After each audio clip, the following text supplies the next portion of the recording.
The river eddies and churns around you, pushing your canoe forward speedily down the river.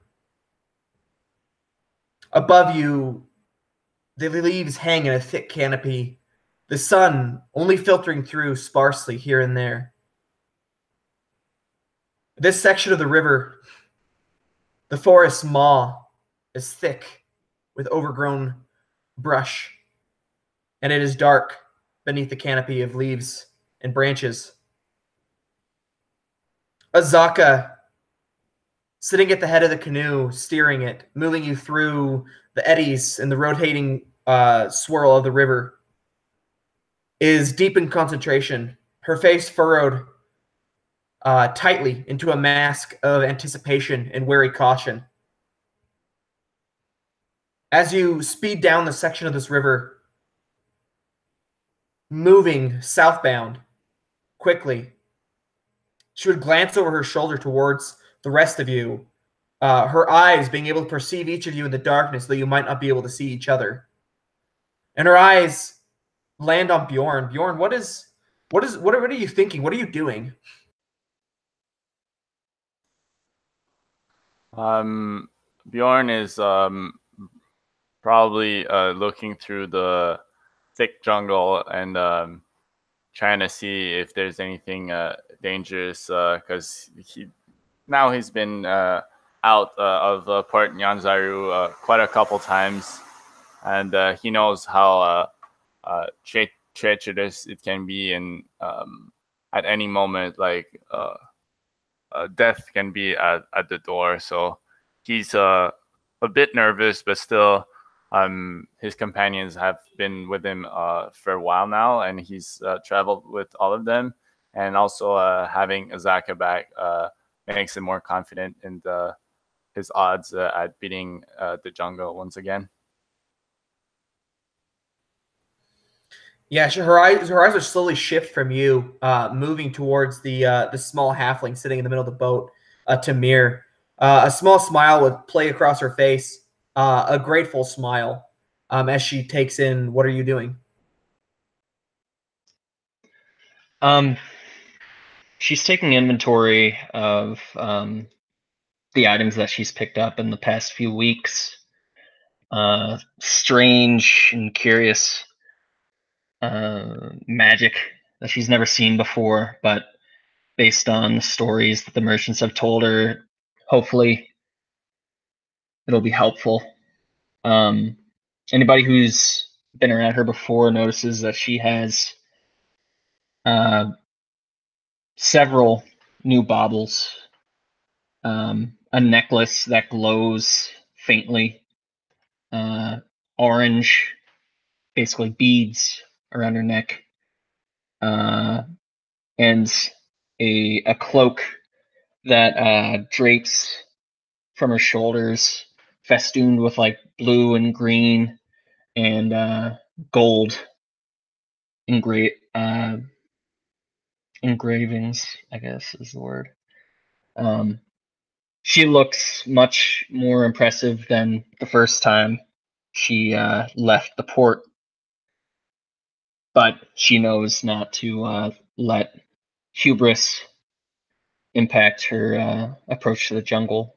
So she would be watching and waiting for something to go badly, just like Bjorn.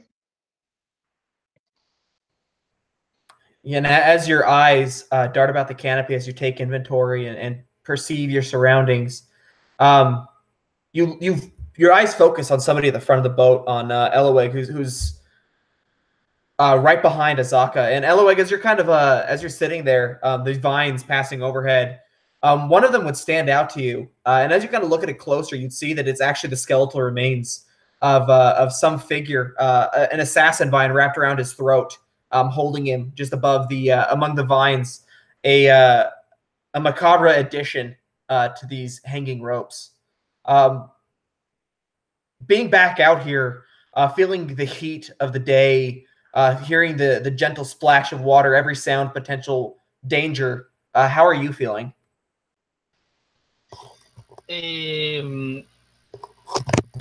Elwig is conflicted because he knows he has to keep an eye on the road.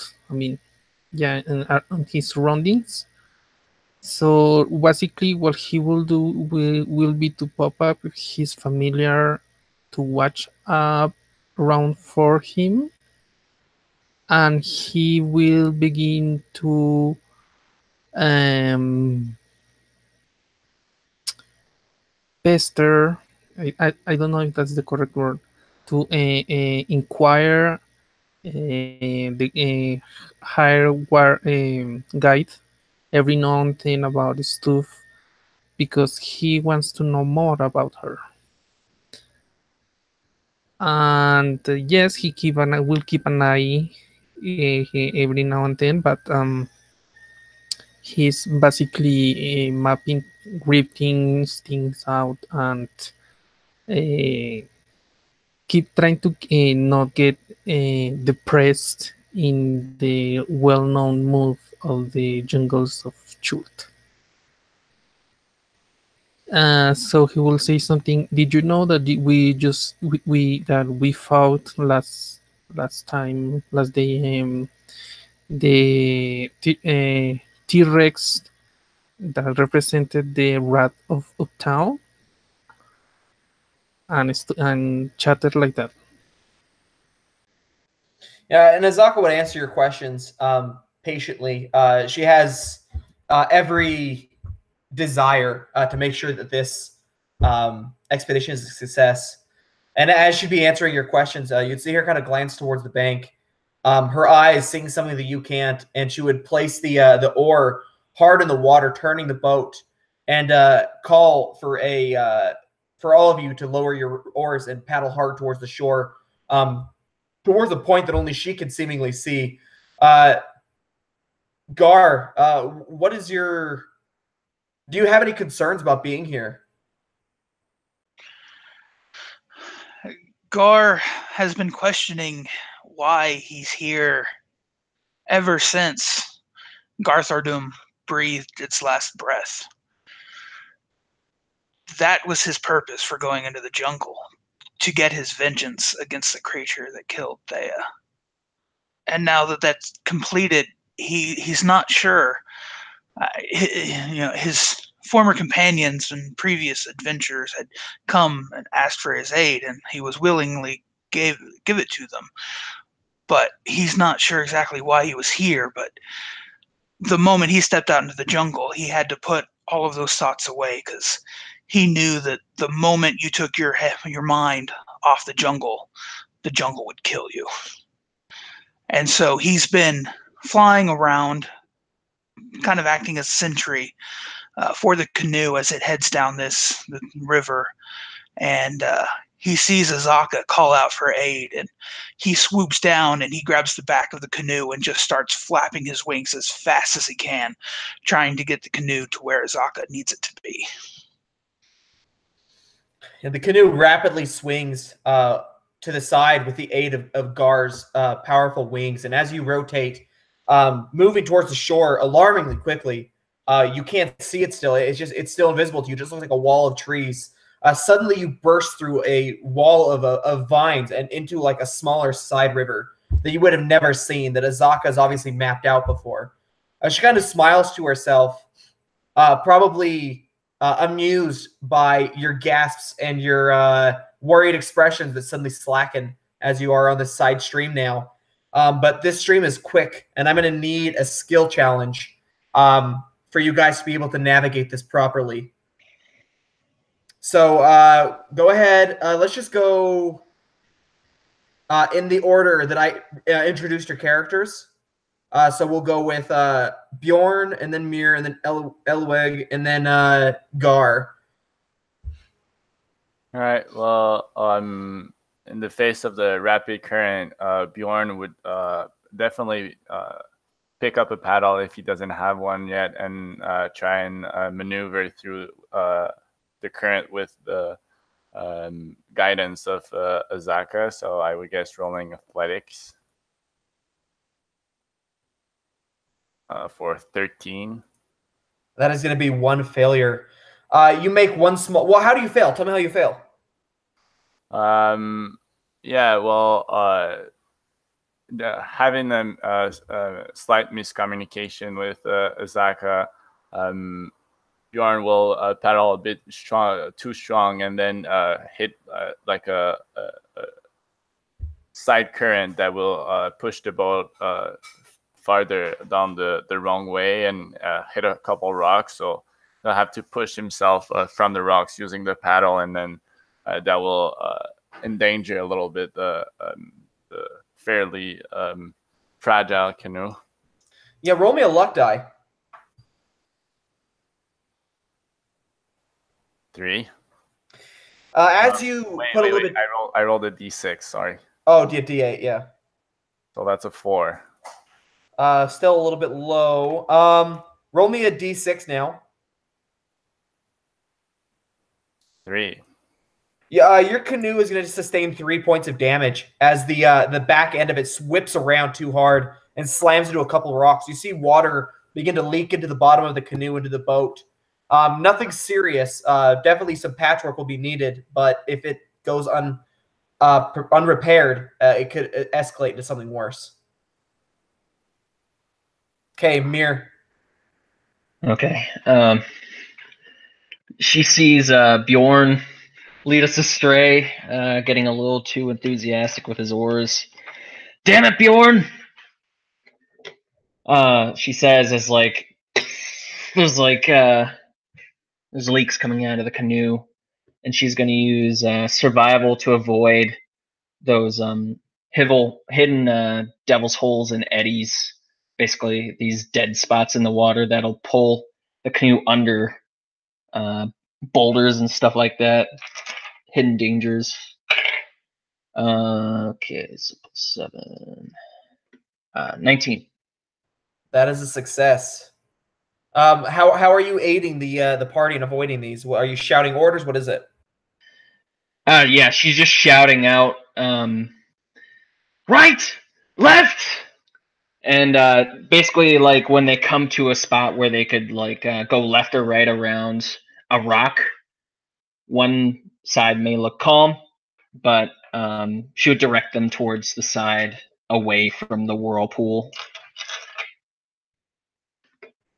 Yeah, for sure. You managed to avoid a large, the vast majority of these hidden dangers of these river traps, as they are. Managing to skirt them, though it might be a little bit more bumpy, it's definitely safer. Elway. Wait, sort of question. Would a proficiency in water vehicles count as a skill? I'll give you a bonus if you choose a skill that I feel like fits it. Okay, he will use mending with his knowledge of how the boats work. Oh, okay. Mending to keep the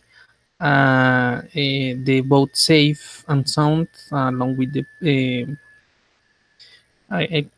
roads. Yeah. Roll me like an investigation check. And give yourself double proficiency since you have the skill of water vehicles. Investigation, I have expertise. Oh, okay, perfect.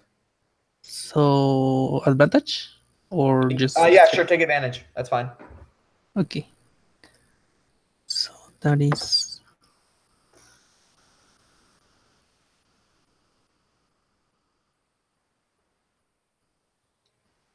26. Oh yeah, easy. You managed to patch up the boat, keep removing the water that's coming in, that flow, and keeping it just pristine, avoiding making any more cracks or dents in it. The canoe looks better than it started off now. Okay, Gar. Gar is going to roll acrobatics. Okay, perfect. That's an 18. That will be enough to successfully complete the skill challenge. And I kind of imagine Gar is in the back of the canoe, not in it, but on the back of it. He's got his hands on the back end, and as Azaka or Mir call out a direction, he will flap his wings in order to nudge the canoe just enough in that direction to avoid obstacles and get around all of these treacherous parts of the river, and almost kind of acting like a human sail or a guiding force for the canoe on the tail end. Yeah, perfect. You're able to help the canoes make impossible turns and dodge impossible just obstacles, moving around them with ease. And as the canoe makes its way down the rest of this side stream, this river, this hidden river, you hear the sound of the water slowly dying down, of the river becoming more calm. And as you break out of this heavy, thick, obscuring canopy of trees, you come out onto open river. On either side of you, the forest has like inched away, almost as if it's avoiding the water, kind of moved away from it. And Bjorn, I want you to make me a perception check at advantage because you were on the last expedition that came out here to Kirsabal.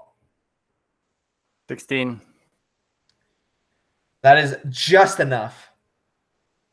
As you enter this calm water, Azaka paddling the front of the boat, moving. You guys are all paddling leisurely now. You see everybody, to all your guys' eyes, the first time you've come out here, it looks to you like a strange kind of rock formation, kind of this like a spiny kind of a hill almost, like kind of juts out of the water. And as you are kind of like moving towards it, Bjorn, you remember seeing something very similar in a lake before Hugh called for you all to move to the shore quickly. Oh shit. I'll mention it to everybody. I'll say everybody paddles out of the water. There's what was it? An Allosaurus, the Deinonychus. It's a fucking dinosaur. There's something in the water. It's dangerous. Yeah. Mir would immediately start paddling. She knows not to hesitate when somebody speaks with experience, basically. But she's gonna roll nature to try to figure out if she might know what that thing is. Bjorn said to take the paddles out of the water. Oh. Yeah, she'll follow orders. Yeah, Azaka would look back confused at you and then look at where you're pointing, and her eyes like would widen and her face would go a little bit pale, and she'd immediately pull the oar out. And go ahead and roll me that nature check. Okay. 15. So a Spinosaurus, you know, if a T-Rex is like danger level, like out of the things you could find in this jungle, like 7 or 8, like a Spinosaurus is probably just like one step below it. They're essentially these large amphibian, well, not amphibian, but like a water reptile in a way, like a water-bound T-Rex. They're huge. Fuck that. She mutters.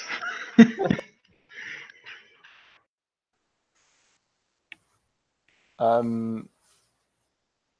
happened last time when when we ran into this thing? So whispering as well. Bjorn says,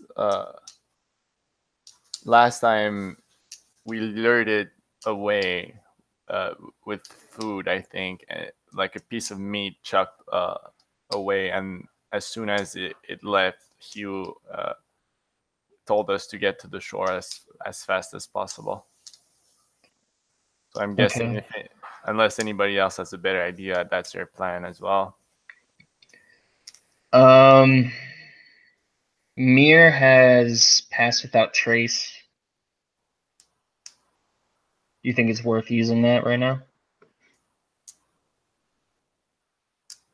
Gar will swoop down and be like, I could lead it off if you want me to. It can't catch me if I'm 20 feet above it. I guess we could do that, but I think it's better if we don't stay on the water because it's gonna get to us sooner than later. Okay. Yeah, then Mir would know that this thing can come out of the water, right? Oh yeah, it can come out of the water. It just prefers being in the water. It's like an alligator basically, but like huge and standing on two legs. All right.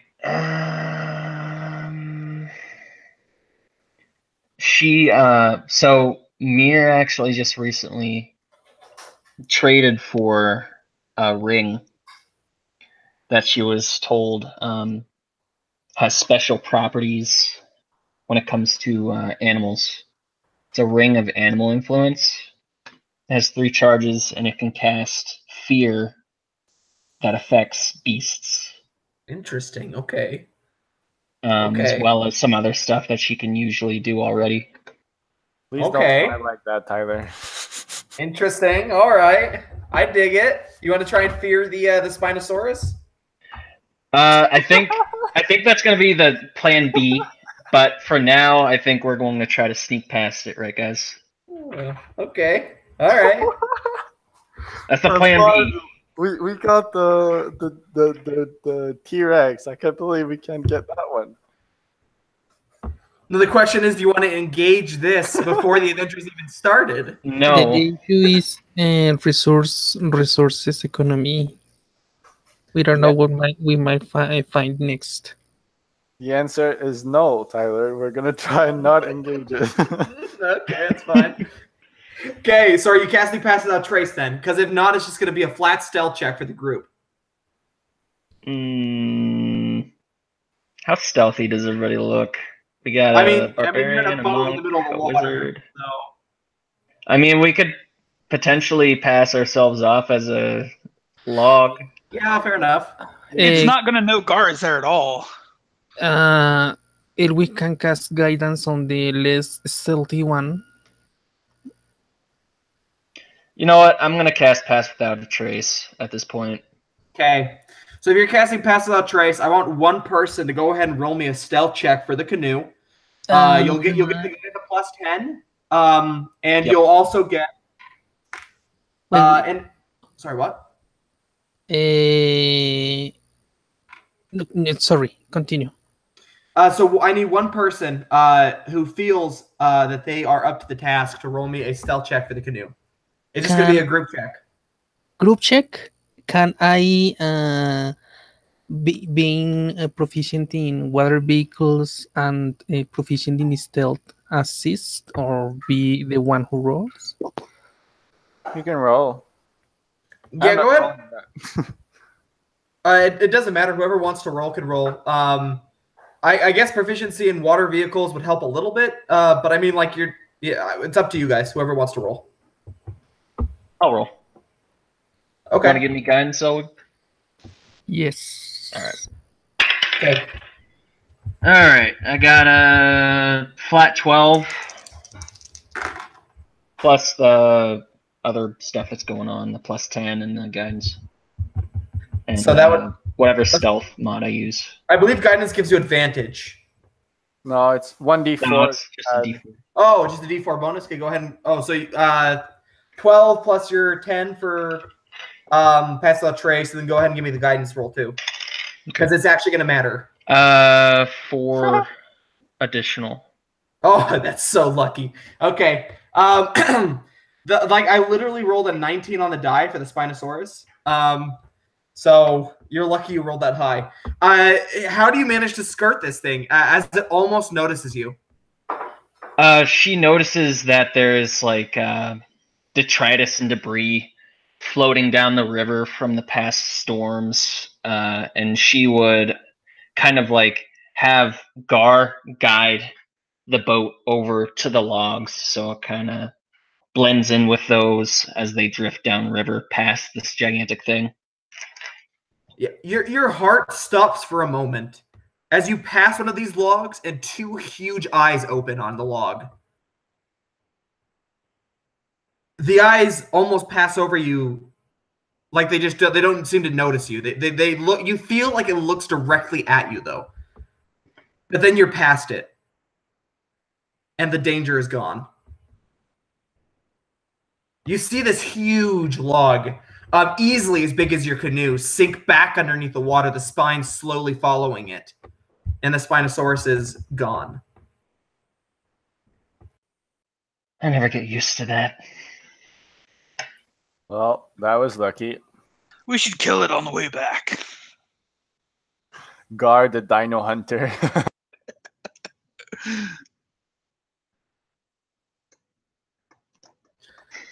It probably would be bad if you cheered out loud. Just saying. So as you continue down the stream, eventually you hear the sound of what sounds like rolling thunder reaches your ears.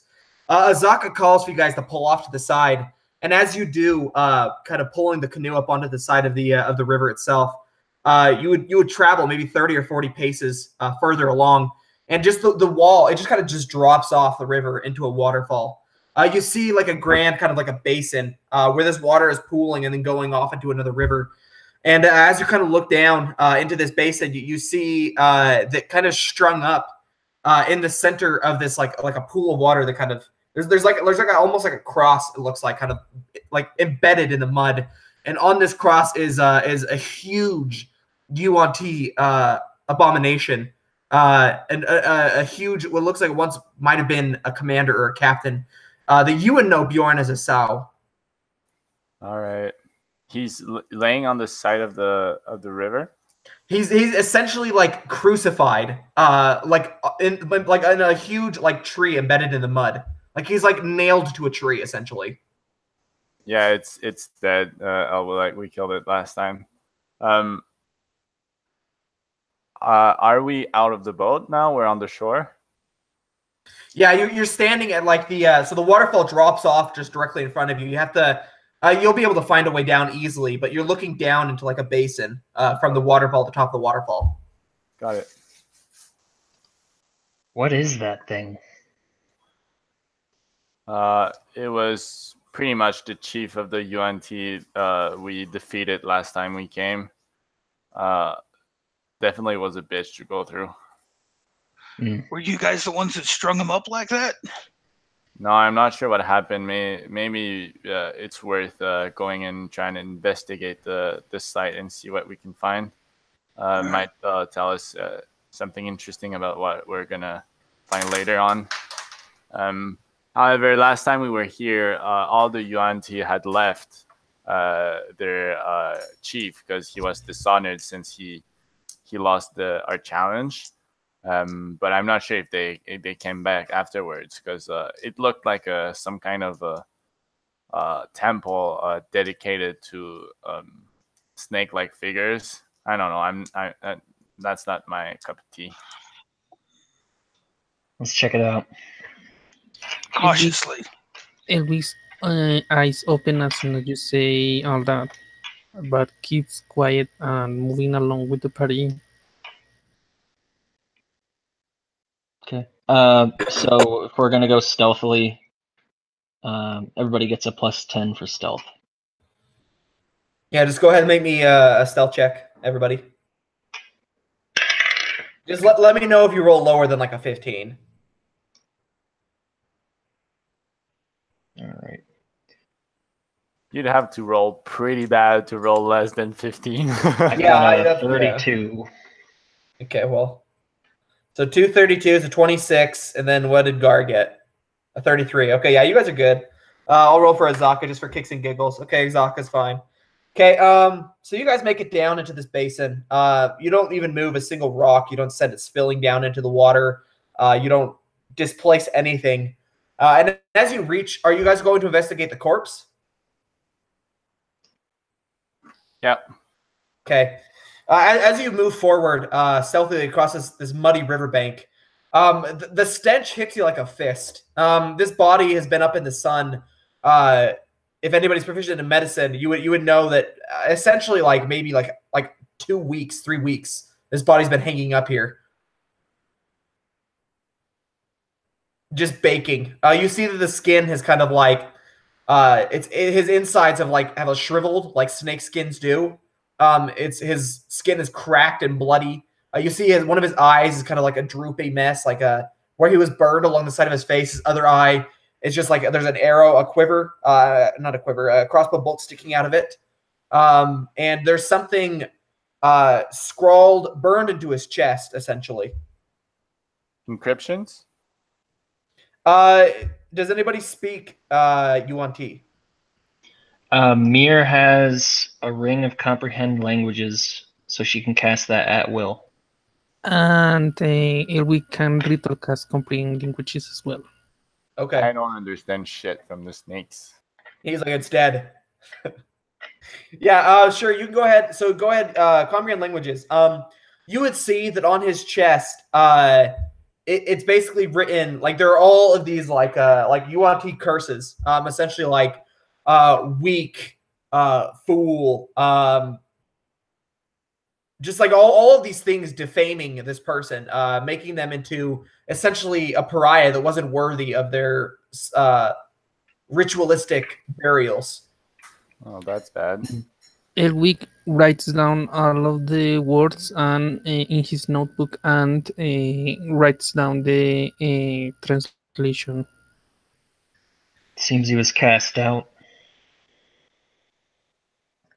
Yeah, after like the UNT are very honorable people, we have found out, and as we challenged him and he got defeated, that put him to shame and dishonor. So that's probably what happened. But I didn't think they'd go to that extent. Do you think they're still here? Are there any tracks around? Roll me survival. I can give you advantage if you want to roll. Meanwhile, will Elwick get any lore about UNTs being spellcasters or something like that? Or maybe their origin? Go ahead and roll me Arcana, and I'll tell you. Okay, so 20 survival. So roll Arcana, Elwig, and I'll tell you after I tell him. You see that there are definitely tracks leading to this body and then returning back to the cave, to this area beneath the waterfall that you remember passing through before. Do they look fresh? Some of them are fresh, actually, and some of the carvings on this person's chest are fresh. It seems like even now, 3 weeks later after his death, they still shame him. But at the base of his feet, also you would see all manner of like treasure, like probably his treasures, but they're covered in like blood and like viscera. Like you can see that his belly's been gutted open and it's spilled over this treasure. So this treasure is defiled too. What about the Arcana for Elwig? Would you get on the Arcana, Elwig? Arcana 15 with guidance. Okay. So with a 15, you would know that UNT, their spellcasting varies. It's mostly psionic. So messing with your mind, using spells that turn friends to foes and foes to enemy and foes to friends. And you remember that, you know that they, depending on how strong of a caster they are, it'll determine their rank among the society. You know that they are crafty casters more than anything, more than powerful ones. So basically charming spells? Stuff like that, yeah. Fearing, charming, stuff like that. Elwick learns that he inherited elven traits from his parents and and relies the information to the others. Cool. And my mom was a whore. I don't really care. And then on that note, Bjorn will suggest that they start going inside the how do you call it? The water and whatnot. Yeah, into the water, yeah. Inside the cavern, because that's where they went last time, and that's where the temple should be. Should we grab some of this stuff? Does any of it look worth grabbing? We can take it on the way out if it goes poorly. If we bring it with us, they might react badly to it. They won't see it where I'm going to stick it. They're probably going to smell it, though. That's crass. Need to focus on the task at hand. Should we cut him down? Just leave him there. I mean,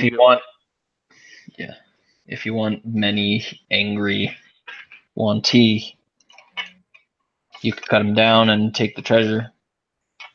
at the same time, if we're waiting on that, maybe they'll remember me from last time, and if we encounter them, it might pull the weight in our direction to not have to fight them. Fair enough. We'll leave it here. So nobody touches the treasure. Nobody cuts him down. Not for now, I guess. Nope. Yep. Okay. All right. Yeah. So like as you kind of turn away from this glinting pile of gold and silver at this dishonored commander's feet, or I guess tail, you wade into the water. It quickly gets pretty deep. You actually end up having, how tall is Mir? Like 3.5 feet tall or so. Yeah, you'll probably have to swim for a short distance, but you'd have allies to help you. So you guys kind of move beneath this waterfall. It's heavy rain falling upon your heads, pounding your faces into the water, but you manage to swim underneath it, moving up a set of stairs underneath the water itself and into the mouth of a, like it looks like a serpent's head, its mouth wide open and waiting for you to enter. Gar instantly dislikes being inside enclosed spaces. It greatly limits his mobility, and he feels instantly uncomfortable here. Well, So I guess we're going in. Okay. Yeah, you step up the stairs, entering into the... Sorry, what? check for Sorry. traps, he says. Okay, check for traps. Go ahead and give me investigation.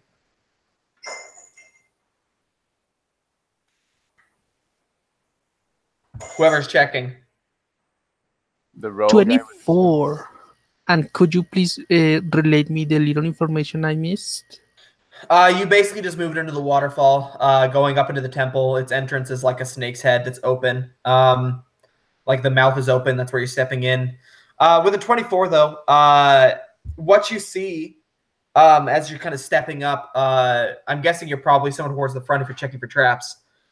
You would see a rune inscribed onto the ground, kind of directly in your path on the very first step leading down into the snake's gullet. Elwick stops everyone and wants to identify the rune. Will still comprehend languages be on effect? Yeah, comprehend language is still in effect right now. As you kind of look down to inspect the rune, you would see that there are 3 parts to it. Essentially, one affects the first person to touch it, that is not a Yuan-Ti. The second affects the mind, and the third essentially controls the mind. So like it weakens and then controls it. So whoever steps on this rune first is going to get mind controlled. Okay, so Nice catch. will he know a way to disable it?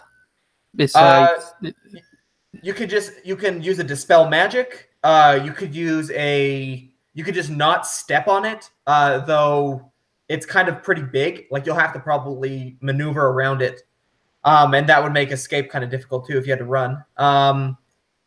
Let me see. If you had some sort of way. Sorry, what? how far is the adjunctive body? Will it count as a way to avoid the trap? If you were to put like the body over it, Yeah, it's a adjunctive. I mean, I guess you could walk across his back. Yeah, sure. That's grim. I feel like we shouldn't mess with the body at all. If we even like are going to consider a diplomatic approach, I think we should leave the body where it is. Bjorn would agree because even though he lost, the Yuan-Ti fought bravely and he wouldn't want to defile the body. Also, I guess if nobody can dispel it, we can just maneuver around it. I have dispel magic, but let's just maneuver around it. Okay. We know where it is. Let's just don't forget. We can jump over it on the way out. Mir would take out some chalk in her pack, and she'd mark where it is. Like, basically the borders. It's like, okay, this is like, past this is this dangerous glyph. Okay. Elwin will write down the glyphs in his notebook. Yeah. Kind of like a body outline, just with chalk. the danger zone. Yeah, okay. You put a circle around it, essentially, like, hey, don't step anywhere inside of here. And you guys maneuver around it. That's fine. Sure. As you guys kind of make your way past this thing, any of you who are skilled in magic at all would feel the thrum of power from this rune. You know that whoever stepped on this would basically be a goner as an ally. They would be almost completely under the control of whoever put this here. And because it is powerful magic. That would send a chill up Mir's spine. I don't feel like getting charmed again. Yeah. And she would definitely be on guard, and would be helping Elwig check for traps as we go along slowly. Yeah, this would definitely be a red flag to any of you guys who are skilled at magic, because this is the sign of a very powerful caster. Like, very powerful. Oh, please not the fucking Lich Wizard again. On a scale from 1 to 20, how much? Okay, so from a scale of 1 to 10, like a 1 being a novice, like an adept who just barely knows how to use magic, and a 10 being like a lich or like a red wizard, like a Mordenkainen foe, like something like really powerful, like probably like a 7 or an 8. Wow. This is bad news, guys. Bad news bears. Very grim news. We still have our passed out trace, so hopefully we can get where we need to go without being accosted. What is the mission? What is the mission again? Find ancient relics and bring them back. Okay. So I would suggest having Elwig, if he agrees, go up front, and then we're still sneaking, and maybe he can check for traps while we're checking for danger around or whatnot. Is Bjorn here? Yeah, we're all here. Bjorn, okay, so he will, as soon as he finish identifying the runes, he will turn back at Bjorn and keep a straight look at him, like waiting for his answer with a I know how you are kind of look. I'm sorry, what's the question? He's just looking at him, waiting for an answer, but his disposition of his way to see at Bjorn is like trying to ask him with his side if he's going to behave or if he's going to dismiss Elwig's help. Well, Bjorn would look at him a little bit confused, and wait for him to go first, I guess. Okay, he turns and says, okay, if you want to, I will, but we should be careful. Please accept my guidance. I am not a tyrant. I ask for suggestions as well, but keep in mind that. And he he continues. Bjorn will shrug a bit and then let him get a pace in front after, and then follow him after. Okay, so I'm not going to have you make any checks until like they're necessary, like for traps. But as you kind of make your way down this tunnel, because I'm assuming you guys are just checking for traps continuously. So as you kind of make your way that's down, And secret doors. He's an adventurer and now those exists. yeah, okay, for sure. As you make your way down the steps, you see that there's like there's a strange like sense, a scent in the air, like for you spellcasters, you can easily sense that it is the arcane. That this scent that's hanging in the air like a fog, like a miasma, is the arcane scent of a spellcaster. It's the stink that comes after high level magic, that comes after powerful sorcery. And as you continue deeper and deeper, it gets thicker and thicker until you arrive in that room that you remember, Bjorn, that room that you were deposited in. The room is circular, huge. Like the walls are large and vaulted, rounded. You see there are alcoves in the walls that are marked at the very front with the symbol, with names, some sort of graves. This is like it just as much as it's a temple, it looks to be some sort of like an ancient burial site. In the center of the room, on the floor, there's a mosaic of a sun with a serpent wrapping or completely around the outside and biting onto its center. And at the very far end of the room, directly across from this hallway you've come through, from these stairs you've come down, is a huge stone serpent that kind of rises up over the center of this dais, this mosaic on the floor, and is looking directly down towards you. You see a glint in its eyes. There's something in the eyes of this statue. To either side of you, to the left and the right, are two other passages.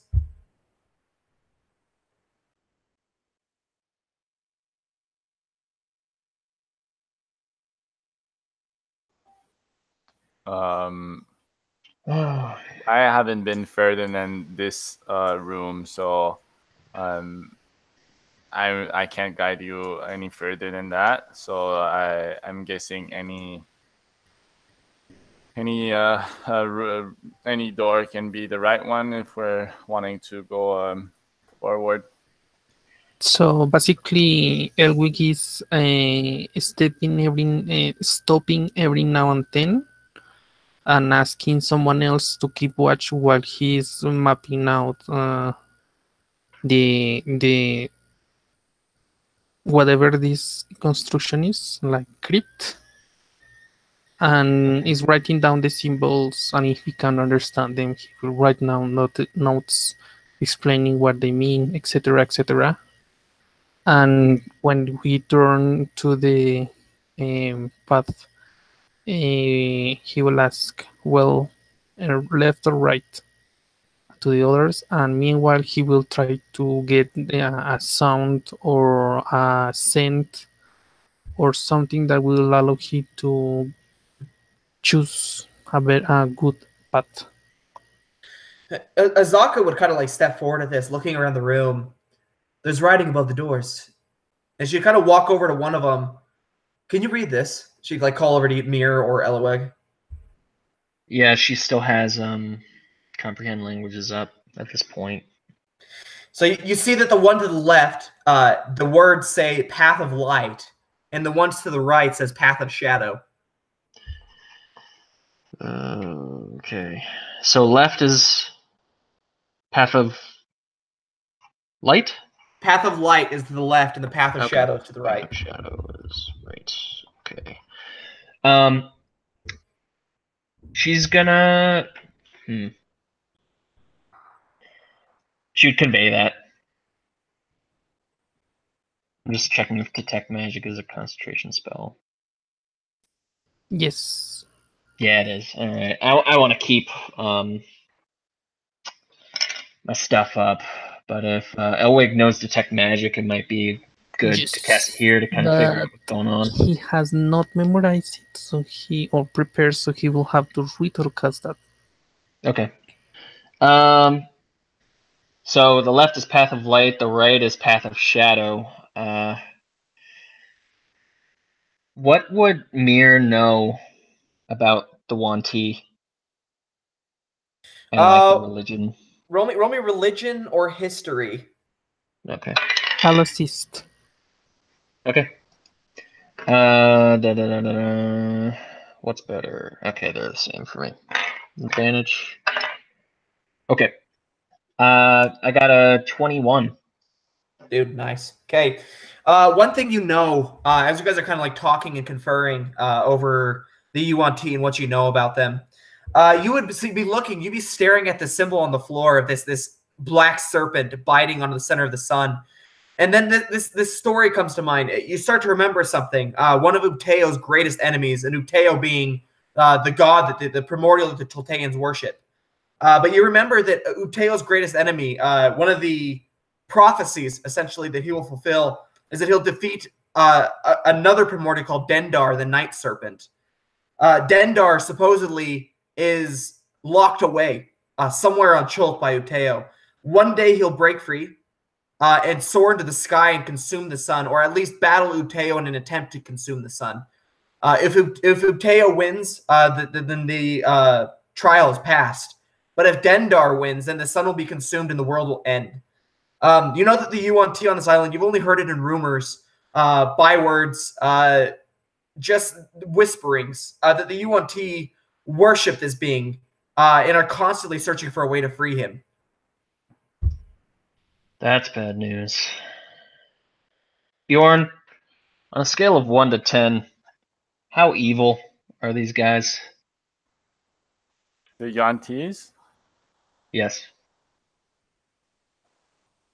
It feels to me like they're more individualist than really evil. I don't think, from what I've had against them,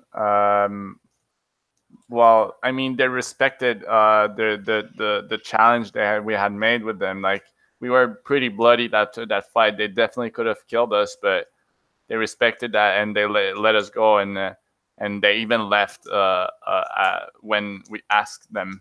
So I would guess they're pretty loyal to their words, but I don't think they're good either. Mm. Any creatures that want to release Dendar are not something of good. I mean, from their side, it's probably just like freeing their god. So Okay. not I have necessarily evil. Like, maybe the god is evil, but the thought in itself is might not be. my weak input is something like, well, basically, with the quest we were giving, we have no option. We will have to explore both paths. So basically, we will be just choosing which one we are going to search first. Mir would suggest going right first. And he will say that a good adventurer, a good dungeon crawler will take a turn and turn in that direction until he comes back to the beginning. So basically, left, left, left, left, left, left, left. Oh, we got all that. Left, left, left, left, left until we arrive to the first one. Before doing that, I would like to investigate the mosaic and the big serpent statue to see if there's anything there. Yeah, roll me investigation. Meanwhile, the discussion here, we will cast ritual cast detect magic if that's not an issue. Yeah, that's fine. Sure.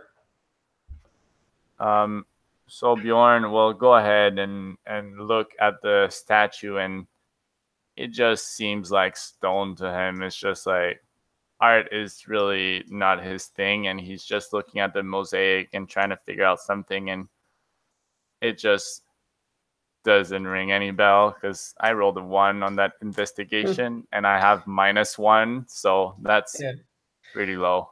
What's funny is actually you find something in the center of the mosaic. It's like you see something that looks like a false panel, and as you reach down excitedly and pull it open, your heart falls as you remember that you already found that last time you guys came through here. Oh shit. But you have, what's your passive perception, Mirror? I think yours is the highest, right? Like 17 or something? You would see, as you're kind of moving these torches around, glancing about, trying to find I mean, hints, clues, anything. You see the eyes of the serpent, the stone serpent glint. That's not good. Got anything to see any magic? Not like a living glint, but like a reflected glint. Might be gems or something. I was going to say, how big is this room? Would Gar be able to fly up and kind of take a look at it? At the eyes, yeah, easy. All right, so he'll go up and he'll get probably within about 10 feet of it. Not too close, but Do it. Do it. I've seen Indiana Jones. as you fly up and you look into this thing's eyes, you see that the eye on the right, the eye that corresponds with the path of shadow on the right, in its eye is a ruby sun, and on the eye on the left, that corresponds with the left side, the path of light, is a sapphire moon. All right, Gar probably before touching them, he'll fly back down and relay this information to the group and see if it would be worth grabbing them or not. Grab him. Grab him. Let's check for traps. That was my idea as well. Thanks, Bjorn. You got an 18 for your detect magic. I don't know why you rolled. I mean, you don't have to roll for detect magic. But you would see that these two stones are glowing with magical power, and that you can't see beyond the doorways for the left or the right. There's some sort of a ward stopping you from seeing beyond. Maybe they're keys. I can go up and grab them, but if I kill you guys, I'm sorry. No, we got this, man. Let's check the doors first, and then if we need to, we can come back for them. Does that sound like a good idea, or should we take them now? That's fine with me. I think we should check the doors. Yeah, let's do that. Check the snake again. All right, let's check the doors. So which door do you touch first? I feel like for these guys, based on who they're worshiping, Path of Shadow is probably like the good way, and Path of Light is like the bad way. That's what Mir would think, at least. Bjorn would trust your guts because he's only been with you on one adventure, but you were definitely invaluable. So he doesn't really know. He's like, yeah, a door's a door. So whatever, if you feel like one's better than the other. Yeah, she'll check the Path of Shadow door first. Okay, so the door is essentially this huge, like, stone slab. You see that it's set in a groove, so it's supposed to, like, roll out of the way. You're supposed to roll it out of the way. A question. With an passive perception of 18, will Elwick notice what they were doing while he's ritual casting? I mean, I assume so. I don't think they're being secretive about it. Yeah, he's reluctantly finishing the ritual cast, and he almost loses his concentration for a moment because of what he saw them doing. Yep. So Mir would ask Bjorn to try to open the door. All right, I got this. Athletics. 20. Easy, yeah. Easy money. You move it right out of the way. It looks like easy as butter. Is it too easy? Well, one thing you would notice as you're moving it is the stone lightly vibrates beneath your hands. All right. What's behind it? Pitch blackness. I don't got darkness. So if somebody wants to have a look before I light a torch. Yeah, I don't have dark vision either. I guess Eloeg's busy with his ritual casting, so Gar will take a look. He's got dark vision, 60 feet. Is it just normal dark vision? Yeah, just normal dark vision, 60, up to 60 feet. It cannot pierce the magical fog, the blackness. Oh shit! So like, it's still black for me too, guys. I'm gonna light a torch. So have you ever seen like when you shine light on the water, how it kind of just stops on the surface almost? Yeah. Like for like the ocean water that has salt in it, it's like that. The torch stops on the wall of shadow. Can I put my hand through it? Can I put my hand inside? Yeah, you can put your hand inside of the shadow if you want to. Unless somebody stops me, I'm gonna do that. Guard doesn't Let's stop try you. a stick first. Guard doesn't stop you, but he's going to step back about 10 feet. I'll put the torch and see if it lights up. The torch is ripped from your hand. Oh shit! Sucked into the room. Bjorn will That's jump not back. good. He'll jump back, being like, "What the fuck is this?" And then look back to the other person, searching for an answer to all the confusing thoughts he has.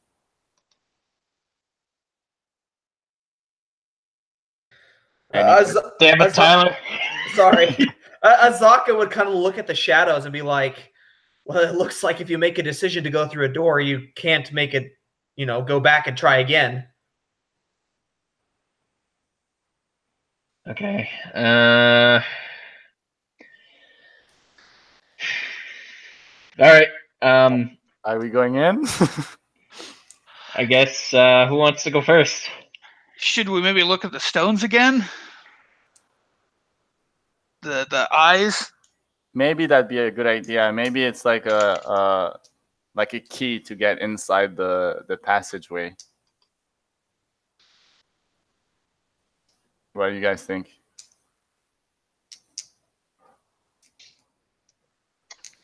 Choices. Okay. I feel like given how this is going, Mir doesn't expect it to go down peacefully. So if there's no traps on those eyes, maybe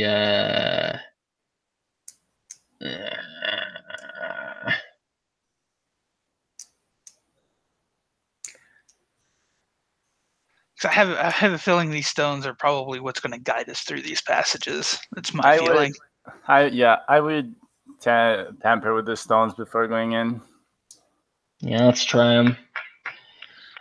All right, so we open the shadow. So should I grab the moon? Maybe it's reversed. Yeah. Shine light in the shadow. I don't know. Yeah, let's. By the way, if that counts for anything, Bjorn is definitely going to be on his guard and with his weapon drawn. Let's grab He's super nervous the with all that shit ruby going on. sun and bring it with us into the shadow door. Okay. Right. Agreed. Let's do it. Gar flies up and grabs the ruby stone. Okay, the moment you pull it free, the stone ignites with light. It's like you're holding a miniature sun in your hand. Anybody have sunglasses? It turns him alive. Exactly. You die instantly. Oh, that's bad. All right, we're going back to town. All right, I'm going home. This ain't worth it. Went out a blaze of glory.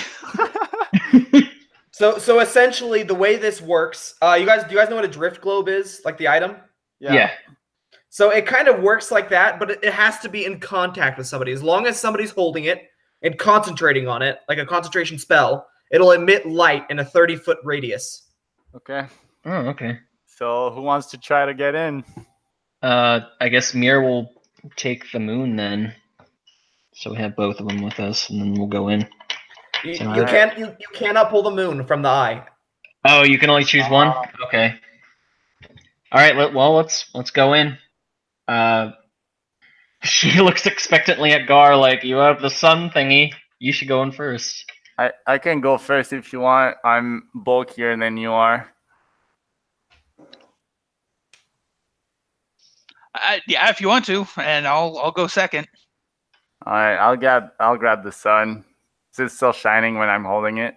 Yeah, as soon as it passes hands, like in the passage, it's like not shining anymore. But the moment it's in your hand, it starts shining. All right. Well, I'm gonna try and see how it goes. Okay. What are you doing? Are you putting your hand in? Are you like putting your leg in? What's going on? Let's try to tie to each other. Yeah, that's a smart move. We're gonna tie everybody to one another. I'm gonna hold the sun in my hand and like slowly and like very nervously put it inside the shadow. Okay, well, this ain't no hokey pokey, so you can't pull your hand back out. At the moment your hand goes in, you are slurped in like a noodle. Everybody else is pulled in with you as they're attached to you by a rope. And everyone dies. The end. Did Elweg agree to get attached as well, or he didn't seem very interested in our methods? So He says Elweg, no. you're staying there alone, Elweg. OC, you should have waited. I think I know what it was. After everybody goes in, it's like, I got it, guys. No. I mean, as a player, I have encountered that trap before. Oh. Well, we're in now. Well, so you're by yourself, Elweg. Have I finished the ritual casting? Yes. How long ago did he finished? Probably just barely. Maybe 2 minutes ago. Oh wait, I will have stopping. I pause because you are because the ritual casting basically times out the character, so I need to know when he finished. He will have stopped it. Okay. Well, so what are you stopping them for? Basically, he will identify the spell as darkness, and knowing he's an adventurer, he will have, or I hope, he will have at least a hint that there will be something mischievous in there. If you want me to roll history or something to know what kind of traps. You would actually have no idea because you can't even see beyond the fog. It's like. So I mentioned there was a ward that kind of makes it so you can't essentially see beyond these walls. I mean, he will have known that it's the spell darkness, right? Yeah, it's darkness, yeah. And that he will he have known that spell is used to cover for certain traps, like the hole that sucks everything in and crushes everyone down certain amount of feet down below. I mean, you could assume, but you don't really know because you can't see beyond. He will have seen the torch being sucked up. Okay. You hear from the darkness, "Let's go!" He will have stopped and say, "It's obviously a trap. We are going to be sucking in, and unless someone has flying or like me a way to counter the pulling, we might end in a pit and crush it to death." Or this is an assumption. I'm not sure he will have any other. He will have hinted any other trap. Because this is part of his background. His parents were part of an adventurers, like a company or group, and he was raised in adventuring. Okay. I took the sage background just because the adventure background was homebrew. Okay. Well, I mean, tell us the terrible things that happened to us. The terrible things that happened to you guys. Are you guys going in anyways? I thought we already went in. Okay. Well, I mean, I guess no retconning. You would find yourselves in a bubble of light. All around you is darkness. It's like you're standing in a fog with a flashlight. Oh, shit. Is this heaven? Or hell? It's both, actually. Oh, sweet. So the light is emanating from the ruby. From the sun. Yeah, the sun. Okay. Are we? What does the floor looks like? Is it just like pure darkness? No, you can see the floor around you. Because the bubble, like I said, reveals everything in 30-foot radius. Yeah. Dimly, So what like can a flashlight in the fog. What can we see inside the bubble? Is it like the inside of a passage or? Yeah. So what you see is now you're standing in a room. Okay. You can't see the walls. You can only see the floor beneath you, and you see that you're standing on what appears to be the tip of a tail. Can we see the not the roof, but the top of the room we're in? Nope.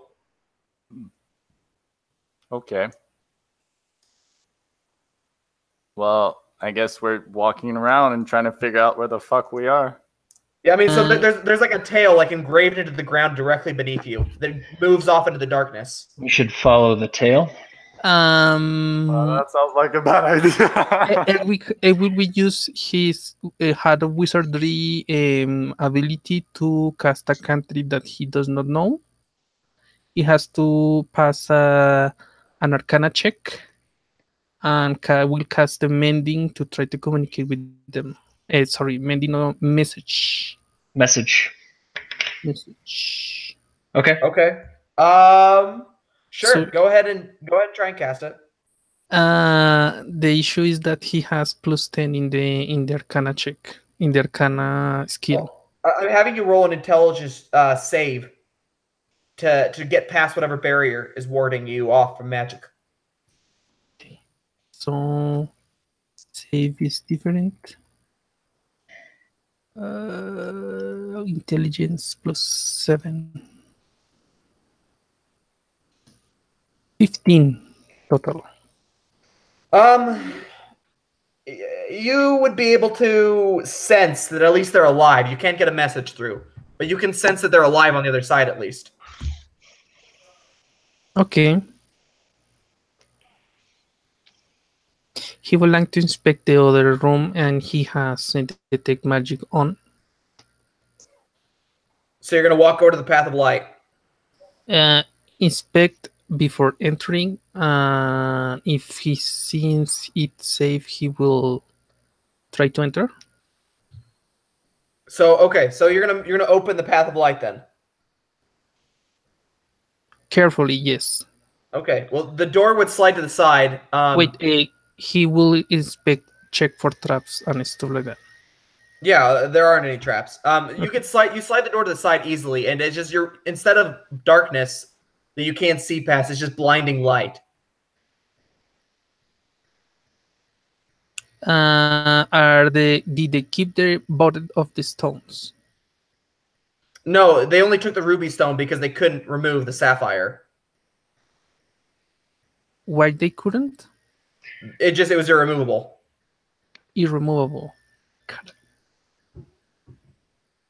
So we can only have one of them. So if you want to go in there, you'll be blinded and alone. He will pop up his familiar and ask Rina to go through the one of light. If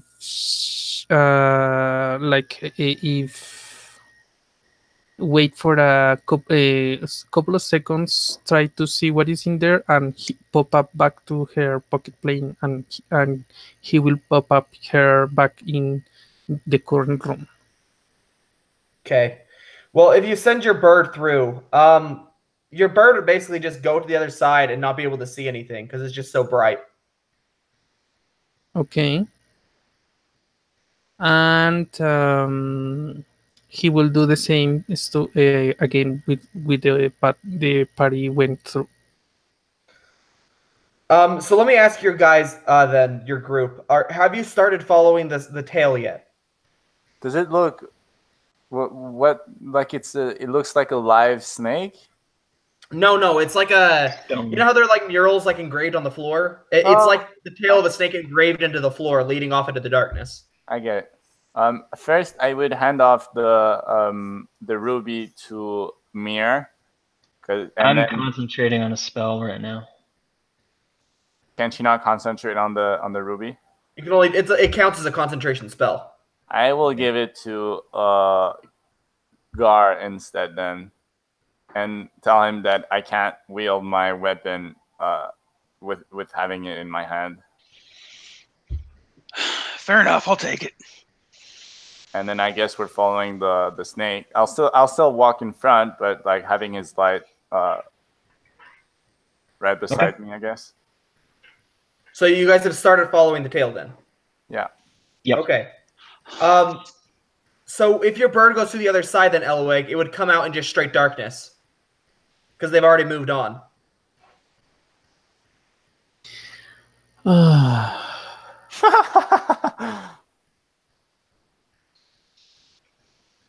I'm okay, guys. I'm okay with sitting down and waiting outside the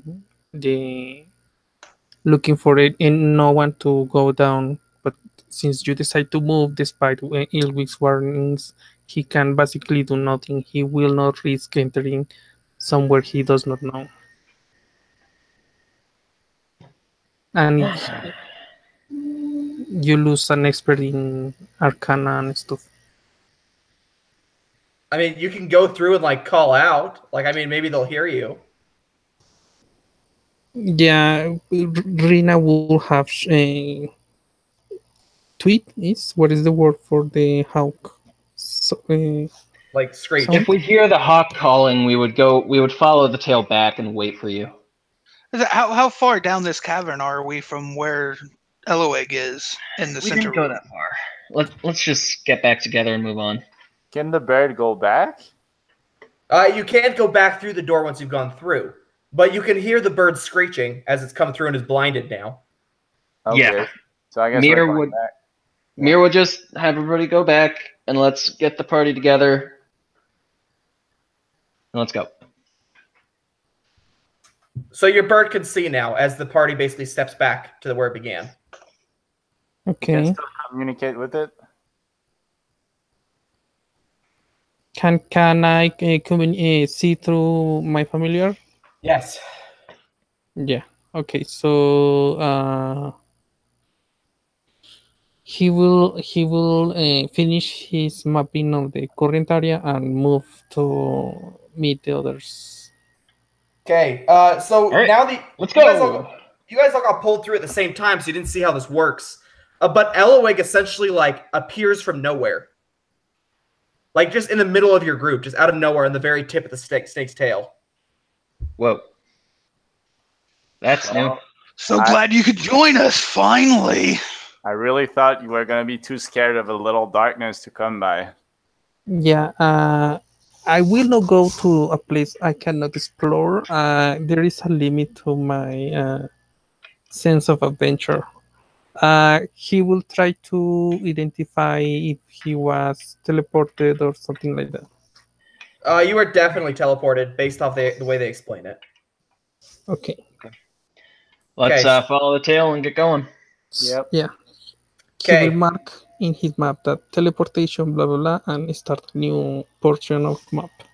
Okay.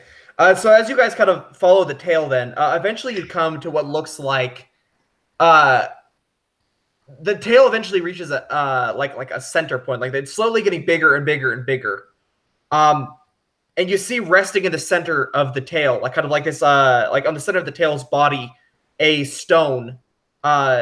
It's made of obsidian and scratched into its surface in white are words. You have comprehend language going for you. So you know that it says, "Do not deviate from the tail or be lost forever." Okay. Don't deviate from the tail or you'll be lost forever, Mir says. That's good to know. With passive perception 17, you see something move in the darkness. Oh, shit. Alright, let's pick up the pace. She still has Pass Without a Trace active. Wait, since we have the light, will not that cancel out whatever attempts of stealthing? Well, it only reaches 30 feet, and the darkness goes as far as you can see. Okay. Yeah, Mir would convey that there's danger in the darkness, and we should get to the end of this tail as quickly as we can. Elwick has okay. Sorry. He will keep looking for traps and stuff like that. Yeah. As you start to move forward, you hear a crack from the obelisk behind you. This obsidian stone.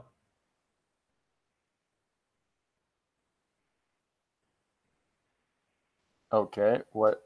Do we see anything? Yeah, as you turn back to look, you'd see that shadow is pooling out of the top of it. Behind us? Uh-huh. So I guess we're picking Run. up the pace. So you guys are just gonna run. Just go? Yeah. Wow. Unless He will somebody... try Quick to enough that we're outpacing the shadow. identify it, and if it is a danger, obvious danger, he will just move along. Oh yes, it's a hellish danger. Okay. You would see that the shadow starts to turn into people. Nope. Nope, He- nope, nope, nope, nope, nope. Remember that he Time has to move. Time to move. Let's go. detect magic. You already have detect magic going. You see that the figures have substance. They're alive. It's living shadow. Alright, so you guys are just running. You're just bailing. Running as fast as we can while not Okay. losing sight of the snake tail. If Okay. the chase, Elwick will try a fireball through to see if they can be harmed. Oh, you're gonna fireball them? No. If they follow. No. You can do it. Like, Mir can't stop you, but Bjorn is just running. He's running. Elwick is running, but if they chase, he will take his time to shoot a firebolt at them if they're chasing. Well, Okay. we're not stopping. Okay. So you guys are running along the tail. Who's in the lead? Probably the guy with the light.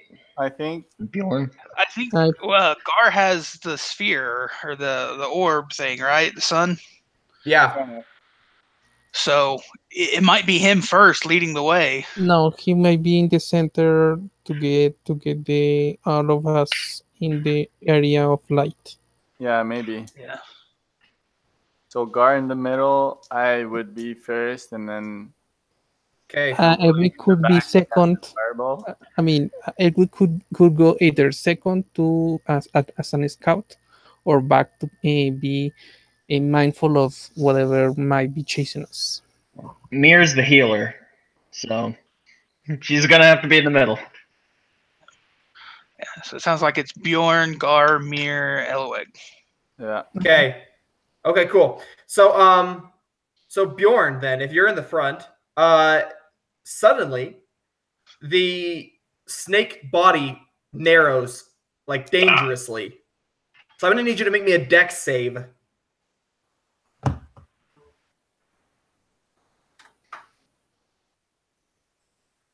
17. Oh, barely. Okay.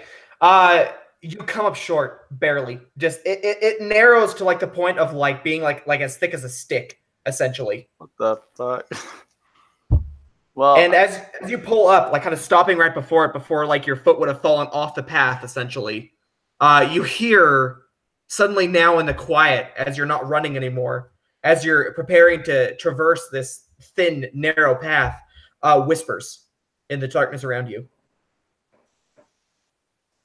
I guess I'll convey the information and slow down the pace so we can still follow the smaller trail, but I'm gonna carry on forward.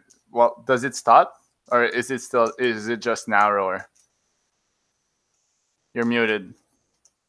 It's still going. It just narrowed ridiculously. Yeah. Okay. So I'm gonna continue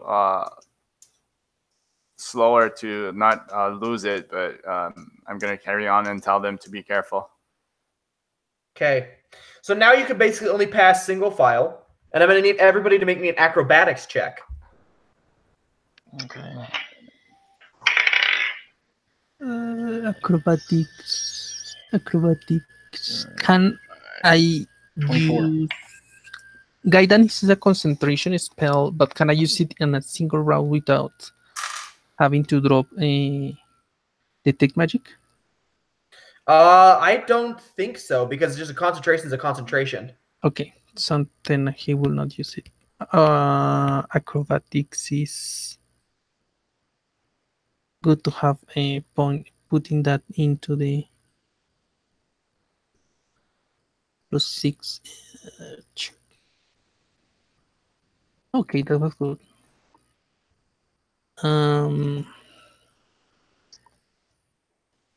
16. Okay. Bjorn, tell me how you fall off the path. Can I say I don't? If only were that easy. How do you fall off the path? You can So Bjorn is gonna try to slow down the pace, and then kind of looks back to see if everybody's following, and then catches a glimpse at the living shadow, which I assume are still chasing us. And even if they're not, it doesn't really matter. He just like looks behind and then slips off the side and falls. So your foot touches the area outside of the engraved snake, and the sun goes out. Oh fuck! Oh fuck! My bad, guys. That's not good. All right. I guess now is probably the time to cast Daylight. I was counting on somebody having something, so go ahead and cast it. All right. 60-foot radius sphere of light spreads from a point I choose. So I guess I'll cast it. Basically, like, so we have 120 feet of leeway to run in front of us. Can you cast it on an object? A point that I choose. Can you cast it on the? So I guess I could. Yeah, I could cast it on an object. She'll cast it on the rock, no? So for I guess on the sun again. So she'll cast Daylight once again, and let's get the fuck out of here. Let's run. So it gives you how many feet of vision? 60 feet radius. Okay. Sphere of light. Let's see, bright light, and it sheds dim light for an additional 60 feet radius past that. And it's daylight. It's not just regular light. Yeah. I'm going to quarter the distance. Oh, man. Because of this magical darkness. So what you see as you cast this on the stone lighting up dimly, fueled by your magic, but still not enough to get the full effect of what the stone was intended for. You see shadowy figures lunging towards you out of the darkness. So I'm gonna do 4 surprise attacks. Who would be in the back of the group? Tyler, it says if any of the spell's area overlaps with darkness made by a spell of 3rd level or lower, the darkness is dispelled. I'm guessing this isn't 3rd level or lower. No, this is much higher than 3rd level. Okay. Yeah. So who's in the back? Ellie, and then Mir. Then Mir second. So it's Bjorn and Mir? Elwig. Oh, Elwig and Mir. Okay, so you're both going to take 2 attacks from shadows. So one's going to hit you, Mir. That's a 22 to hit. Yep, that's definitely hit.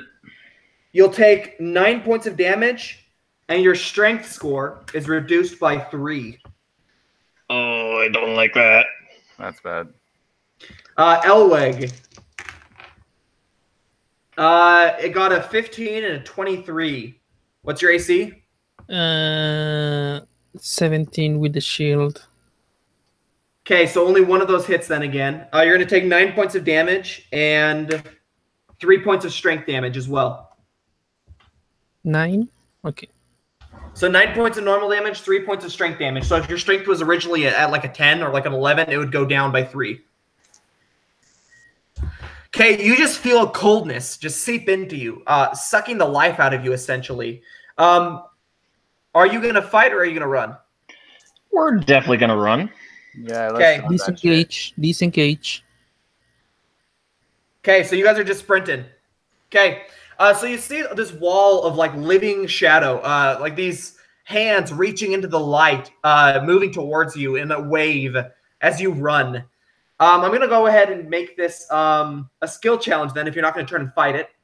So let's go ahead and do Bjorn, Gar, Mir, and then Elweg. Okay. Now's the time to use inspiration if you fail. Yeah, I guess I'm gonna use perception to try and keep track of the snake as much as the snake engraving as much as possible to try and not slip like last time. And I fail miserably. I do 11. Not that bad, I guess, but inspiration. You might want to use that. Think so? I don't know. It's up to you, man. I feel like if we fail here, we're fucked because, like, I think we're fine. You guys are gonna carry me. I have 5 strength and a sap strength, so. Well, you're down to 2 now? I'm at 5. Oh, so you went down from 8. Okay. Yeah. Okay. And I think if we hit 0, we die outright. Yeah, you die immediately. If you hit 0 against shadows, you die immediately. All right, I'll use my inspiration to reroll that. Okay. I'll have a 19 in this case. Okay, that'll be a pass. Okay, you guys just take off running. These moans and whispers dogging your heels. Gar. Gar's going to use acrobatics. Okay, go ahead. That's good. 22. Okay, easy pass. You guys are just making really good headway. You're following the trail. It gets wider again, opening up. Mir. All right. Let's see here. I have insight, perception, survival, nature, acrobatics. I guess at this point she would use Arcana to try to gauge how the daylight is affecting them. Okay, sure, go ahead. Okay. That's modified 20. Okay, there's 3-0. And how do you guys burst through into the next room? Go ahead and tell me, Mir. I figure like she's just assuming it's just gonna continue, and all of a sudden just goes through the doorway and comes out in the next room. Is the darkness gone once we go into the next room, or? Yes, you could definitely see normally now. And here's what you see. Just like blinding light. So this is the room you see. The moment you step out, the path just continues onto this golden pathway towards this like well, it looks like. Lining the room are these stone cobras, vines snaking down through the ceiling onto the floor. You see that all along the walls here are Yuan-Ti hides, but they almost look lovingly cared for and tanned and preserved.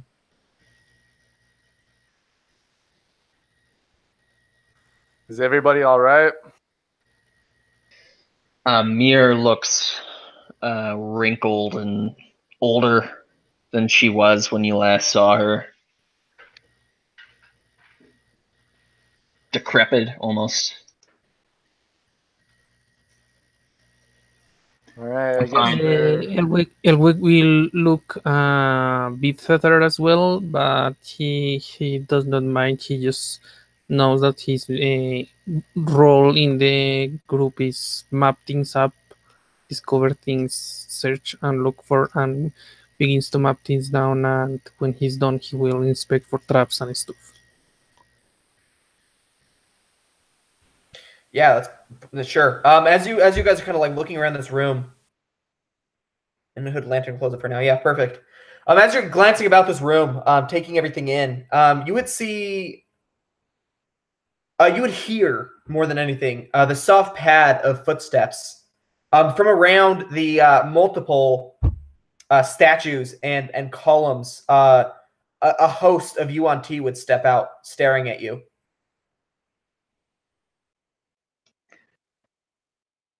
Let's see. I don't think comprehend languages gives me the ability to speak it. Will Draconic work? He will pass on the word of hello or salute in Draconic.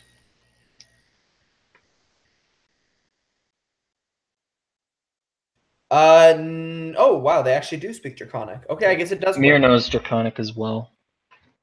Yeah, so actually, you can communicate in Draconic. So you just say hello.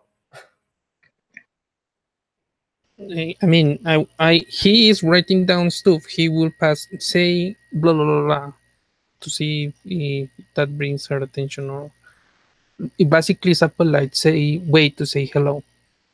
Is that way he's passing? Are they looking aggressive? Yes and no. I mean, you know that this is a holy temple to them, and you are trespassers. All right. Okay. Like they don't have weapons drawn, but they are staring at you with a little bit of anger. Okay. I feel like at this point, like our goal is to bring back artifacts. And Mir was led to believe that this was an abandoned temple, and it's obviously not abandoned. So if we want to bring artifacts back, we're going to have to fight these people because they're not going to give up that stuff willingly. You will have a bargain, Unless a cheap we have bargain, something in say that trade. we have passed the test. Yeah, I guess Bjorn will step forward and say, what are you doing here? Like, I don't know. I guess I thought you had left. I guess he'll think these are the same Yuan Ti that he had seen on his last expedition, and he'll step forward and say that they were supposed to have left after they had won the challenge. What are they still doing here? Mir will translate for you. Sweet. Yeah, they'd kind of look at each other, and one of them would step forward. You see that he's kind of like a more muscled, more of a warrior than the other ones. Moving forward to stare at you. He's taller than I'm guessing Bjorn's probably the tallest of your group, but he's even taller than you are. Standing easily 7.5 feet tall, maybe 8. So he's kind of look down at you. Left. This is our home. Who are you to tell us we should have left?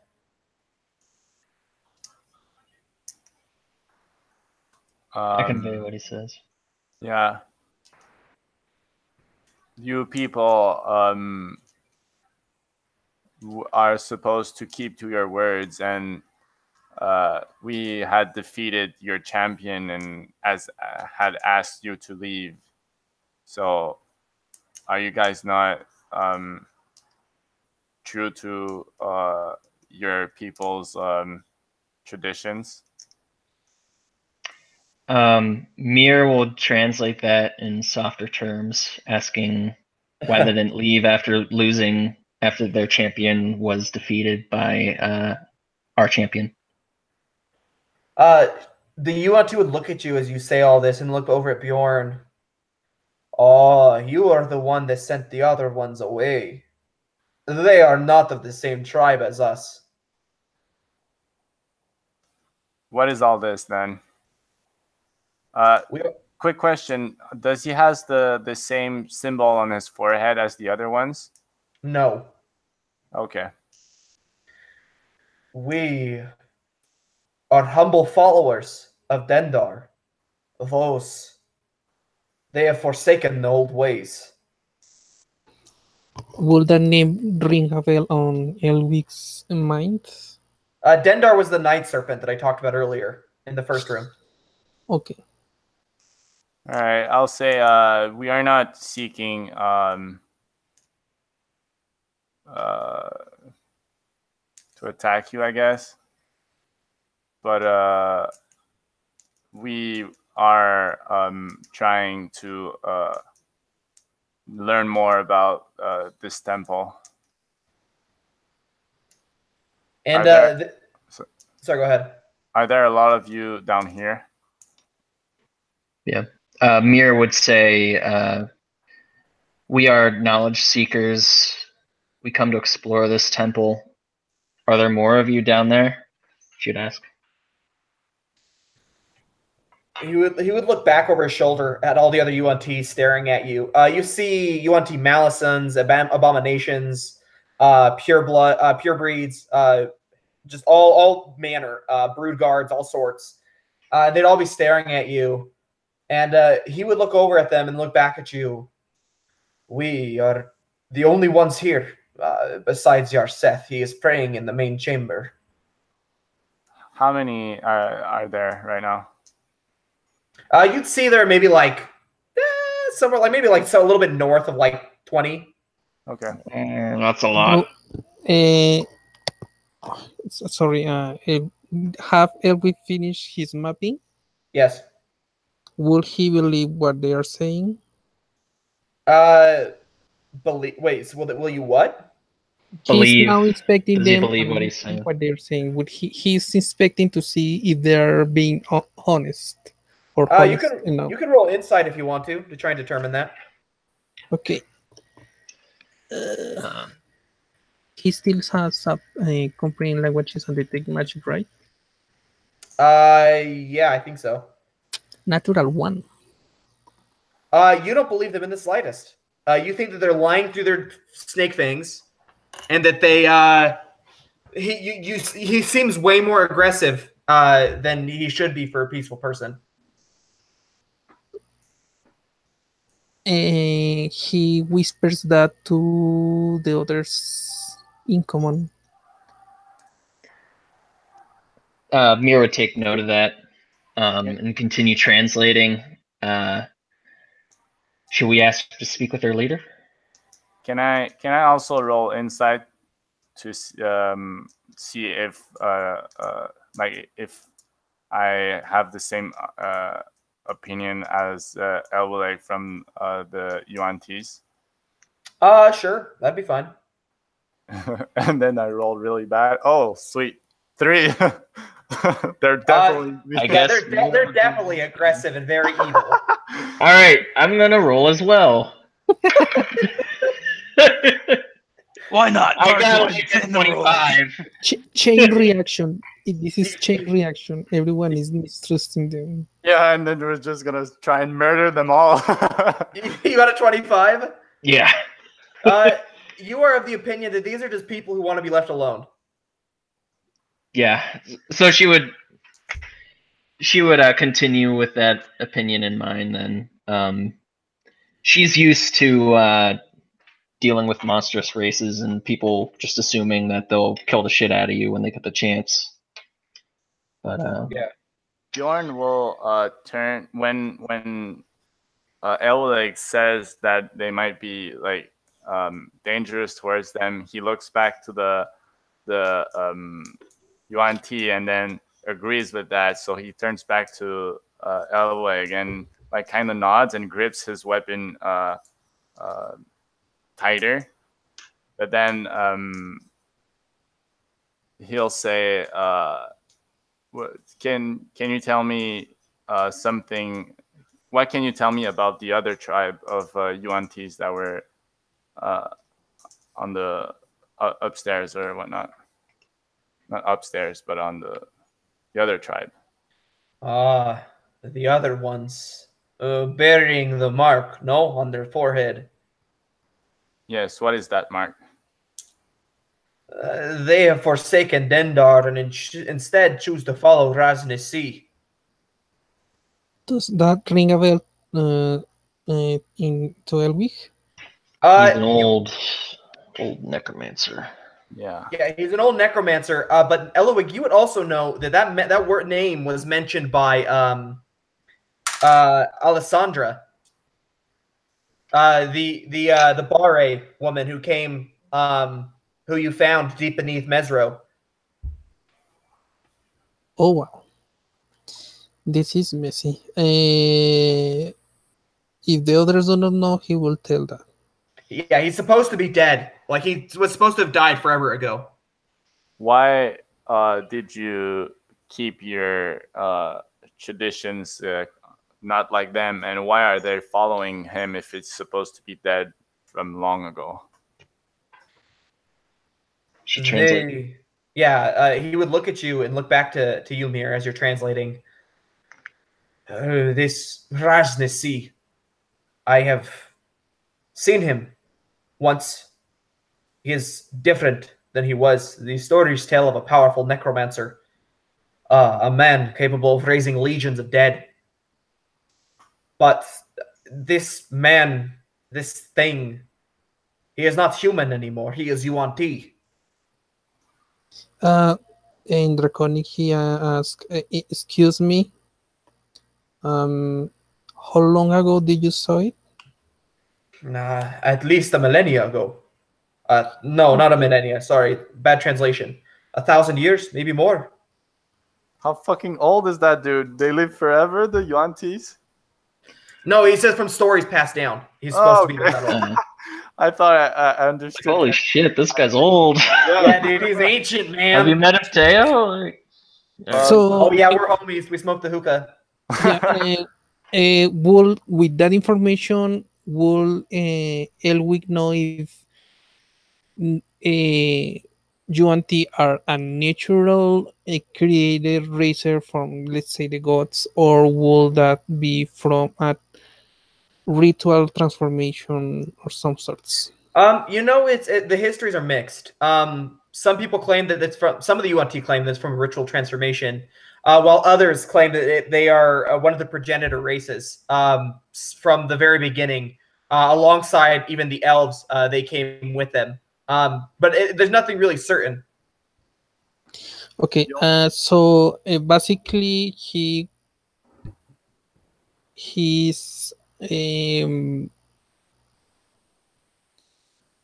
looking, trying to measure their strengths, like trying to see what they could do, and he will begin to ask the party, what are we going to do? Are we going to fight? Are we going to negotiate? Are we going to retreat? I am disturbed by their being so aggressive and lying through their teeth. And it seems like they're not aligned with the necromancer. So you say that? Yeah, that's what Mir says. Well, I feel them really aggressive. So either we bargain with something, or deceive them and get out of here, or but time is running. So we're in here for relics. So in Mir's eyes, we either are going to need to trade for some stuff, or we're going to need to kill them all to get the relics, because they're not going to allow us to take anything. This place is Bjorn will say that he agrees with the elf that they seem aggressive and suspicious. However, there's a lot of them, so it might be hard to kill them all, even impossible. That might turn sour on us. And since you've been translating for him, he would ask, maybe it would be a good idea to ask them about the other room, like if they know where it leads or if they know anything about it. Yeah, Mir would ask about the path of light, using their own words. Yeah, the UNT would he'd kind of get this weird like a hacking sound, but you realize he's laughing. The path of light is a trap. Everyone knows that Dendar would never encourage such a thing. So it leads nowhere. I surmised. I wouldn't say nowhere, but definitely not somewhere that you wish to go. Fair enough. May we speak with your leader? Yeah, that's what I was going on. You wish to speak with Yarseth? Are you open for trading knowledge and maybe special objects? It is We up to just Yarseth. sorry. It is up to Yarseth. It is his decision. He is our leader. He speaks for Dendar. Okay. Let's meet him then. This you want to kind of look over his shoulder and nod to like one of the brood guards who would scurry off into the shadows. You'd wait for several minutes, maybe like 15, 20, before a figure steps out. Let me hear and go ahead and put up his picture. He's dressed head to toe in finery. You see he's carrying this bronze and gold staff with the twin snake head on it. He kind of looks at you, stepping forward, moving among the other UNT who respectfully part to the sides. And he would kind of slowly make his way towards you, stopping a respectful like 30 or so feet from you.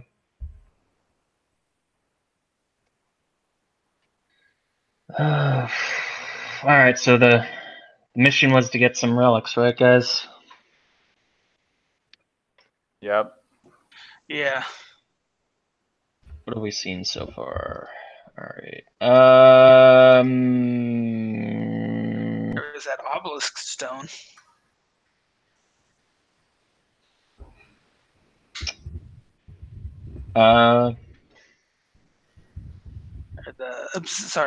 Obsidian stone.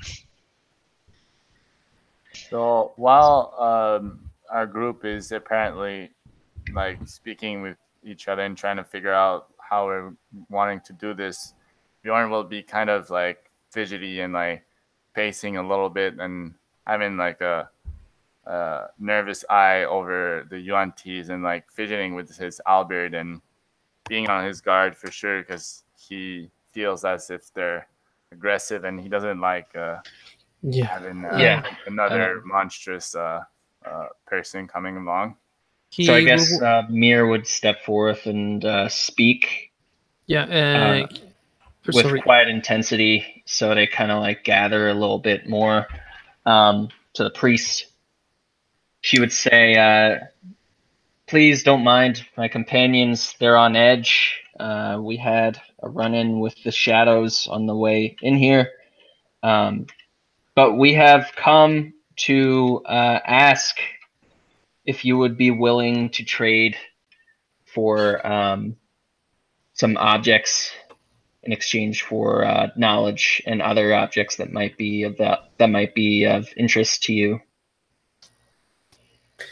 The UNT kind of like looks at you, Yarseth, and he kind of like looks over at the one UNT who called him and slowly walks forward. He gets to within like 5 feet of you guys, like he's looking at each of you, inspecting you. He will warn, and we will warn. This one is the real deal. Be careful what you say. In common to the others. Okay. Yeah, so he would kind of like lean forward, like looking at all of you, looking at each of you in turn. I believe something could be arranged. All right. So based on what we were talking to the Merchant Prince about earlier, like what kind of stuff would he be especially interested in?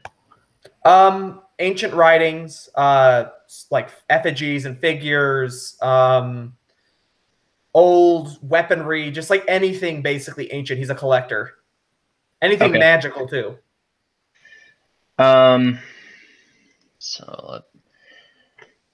So Mir would start off with basically flattery of saying how beautiful this temple is and how impressive it is. We will assist with information that he could have gathered and in giving remarks on the Arcana side. But then she would get to basically brass tacks and talk with this guy about Rosnissi and see how he reacts. Saying that we've had what's the word? Hostile run-ins with him and his ilk before. And in addition to exploring this temple and searching for knowledge, we are also looking for allies against these worshippers of the necromancer, she'd say. As you mentioned, Raz in the sea, he would spit to the side in disgust. A very, very potent reaction.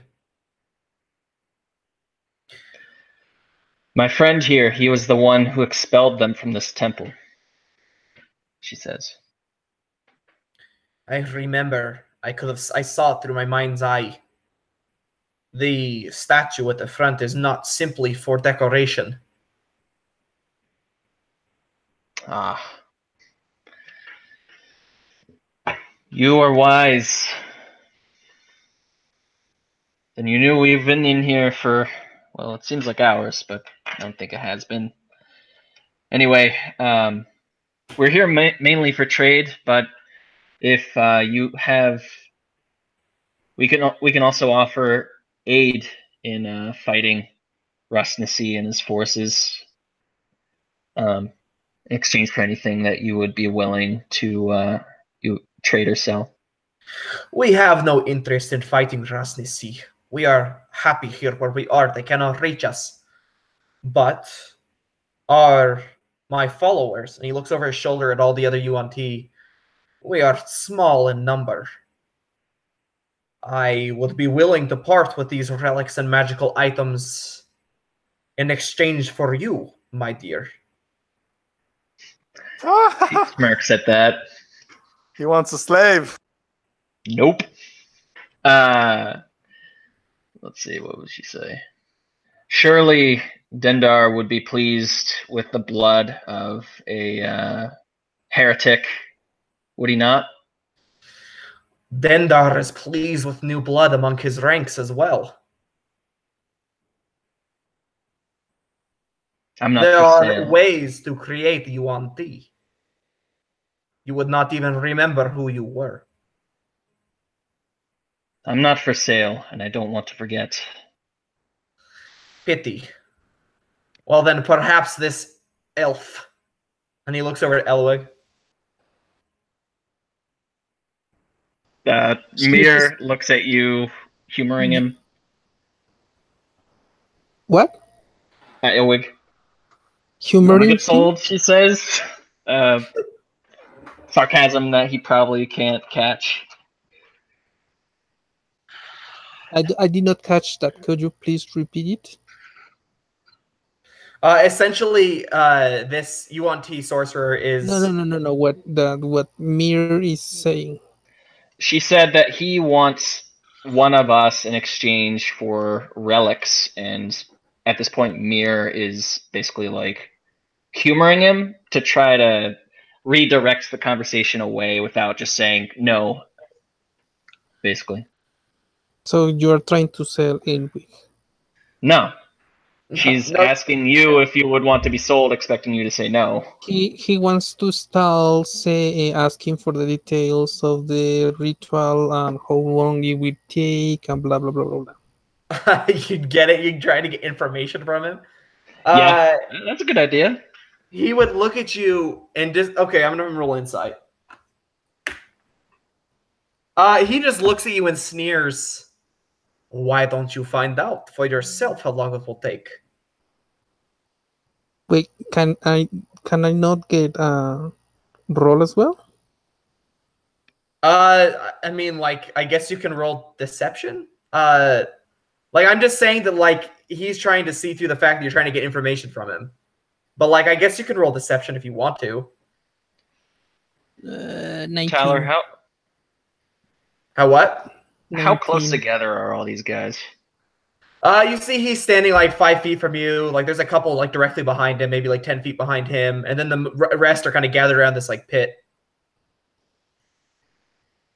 19. 19.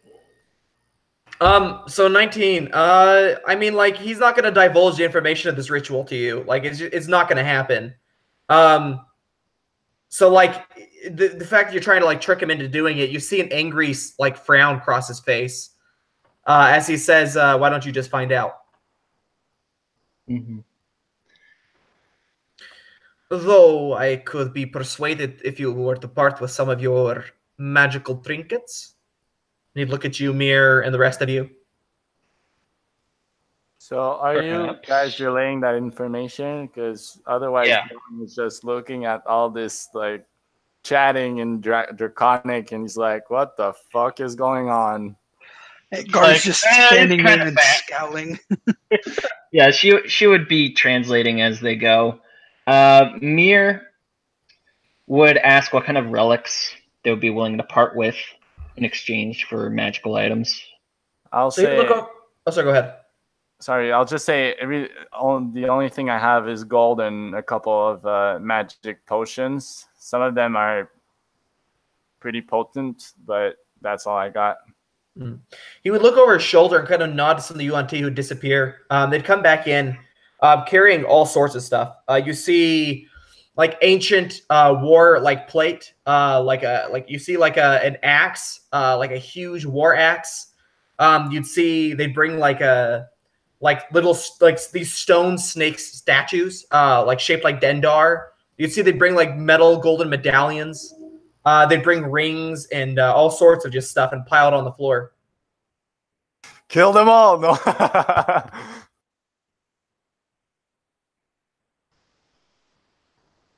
Can I look through it? Am I allowed to do that? Yeah, they'd allow one of you to approach at a time. They'd keep like a very close watch on you, though. That's probably not me the best to do that then. It will be inspect detecting magic, and if they allow, identify. There are a couple of magical items among the pile. The axe specifically is a big one. He will take his time identifying them. Ritual cast if possible. Okay. So I'll give you a complete list once we decide if we're gonna do like trading magical items or not. So he would be looking at you, Mir.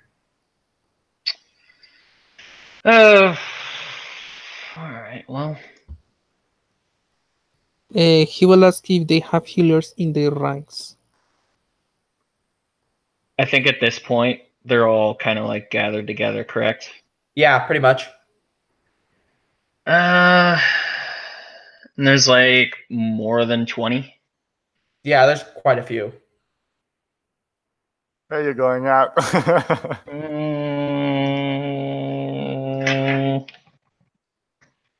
Recently got an item that could be very useful. Would you say that the crowd is within a 40-foot diameter circle near that pit? A fair number of them, sure. I like where this is going. Like how many? Like maybe like 10. Basically, Mir's just trying to gauge, like, if I throw this necklace of fireballs into that crowd, how many would it kill? And would the resulting fight be something that we could potentially win? You think the max you'll be able to kill would probably be about 10 of them with a single throw. Unless you were to somehow like trickery them into like grouping up even more. Ooh. That'd be But you tempting. said there were abominations, right? Yeah, there are some stronger ones rather than just brood guards and malicens. So am I wrong to think that it's the same as a Sao? A little bit weaker than a Sow, but like Okay. same general concept. Because if there's more than one, this is gonna get so bad. It's not gonna go well. Okay. At this point, I think Mir would try to get information about like the different items, and she would kind of like show off, hey, I have this ring of animal influence, very useful for someone like yourself who may want to tame like giant pythons and stuff like that. Okay. Large amounts of snakes. Yeah, he's interested in the ring for sure. I also have this ring of comprehend languages, so you can actually speak with people who don't know Draconic. That may help you avoid unnecessary fights, like it has here. You're lucky that my companions and I speak your language. Yeah, so Yarseth would let you approach the pile, and if you're willing to trade these 2 magical items, what are the rarities? Ring of Animal Influence is rare. Okay. And Ring of Comprehend Languages is rare. Okay. So the items that you might be, so basically, if you want to trade these items, you'd be able to get like 5 relics, like item relics, like that aren't magical, and 1 magical item in exchange. Is the magical? So Mir's gonna try to not get fleeced. She would prefer to just get the relics and get out of here. Okay. But she doesn't want to get ripped off either. Okay, so the axe is an axe of sundering. Essentially, what it is, it was wielded by an ancient like UNT warlord. That the axe basically allows you. It's a +2 magical item. That also, if you hit a crit, you add an additional damage die of its type, and it's a great axe. So you'd add an additional D12 on a crit. And what the others does? The other items, there is you'd see like a necklace that kind of has like a serpent on the front of it, like eating a sun. What this item lets you do is once per day you may either cast shadow or daylight. There's a ring that has like kind of like an emerald snake eye on the top of it, and it essentially gives you advantage on deception checks. Okay. There's a, let me see what else. There's a snake, like a snake statue, a little jade python that is a wondrous figurine for it to summon a giant snake. And there is a red ruby that's kind of shaped like a flame that is an elemental stone that summons a fire elemental when broken. I want all of those, man. I'm starting to think maybe killing them all is a little bit better option now. He will back down from the object without taking anything and relay the information to the others. So at this point, Mir, without like approaching, without like kind of changing her demeanor, is going to okay, how the fuck should how can we get them to gather more? Wait, have we You already guys asked? are such murder hobos. Have we already asked how to go out? These aren't exactly nice people. Like Dendar is not a nice god. Yeah, I know. Question on the image. There's like the well. Is that a way out? You don't know. You don't know how to get out. You'd have to ask them. Yeah, I that's mean, what does I'm it look asking. like an opening, like that we could fly out of? I mean, like it's a well that goes deeper, not out. Okay. Elwick will ask that draconic. After we finish, I assume. Can you tell us where how to go out through without having to pass through the snakes? Sorry, the shadows. That information could be given if we were to trade first. I am no fool. Oh, come on. He's not, dude. Yeah, All right. So I guess we'll trade with. Do you guys want to trade with these guys? Like, we trade to get information, and we'll see what happens next. So anybody can trade a rare or clear the item with me first. What you're trading for, but anybody can trade. okay. So Mir, I think she would be willing to trade the Ring of Animal Influence. In exchange for what? She'll trade the Ring of Animal Influence and the Ring of Comprehend Languages for that axe. Okay. They would take the rings from you. He would smile and kind of like put them in his pocket, and then they let you take the axe and 5 relics of your choice, like just like item relics. Yep. She gathers them up,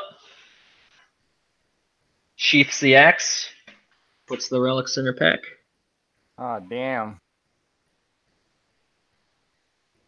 I got a bag of holding if you want to keep them safe. I got it. Okay. Bjorn, you can buy it off me when we get back. So is this off? And can we just please let us go out?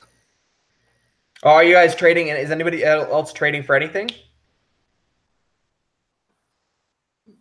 Could we have a list of what was there? Just Okay. So what hasn't been traded remember for? the axe. So there's the Ring of the Deceiver, which is the advantage on deception checks as long as you're wearing the ring. There's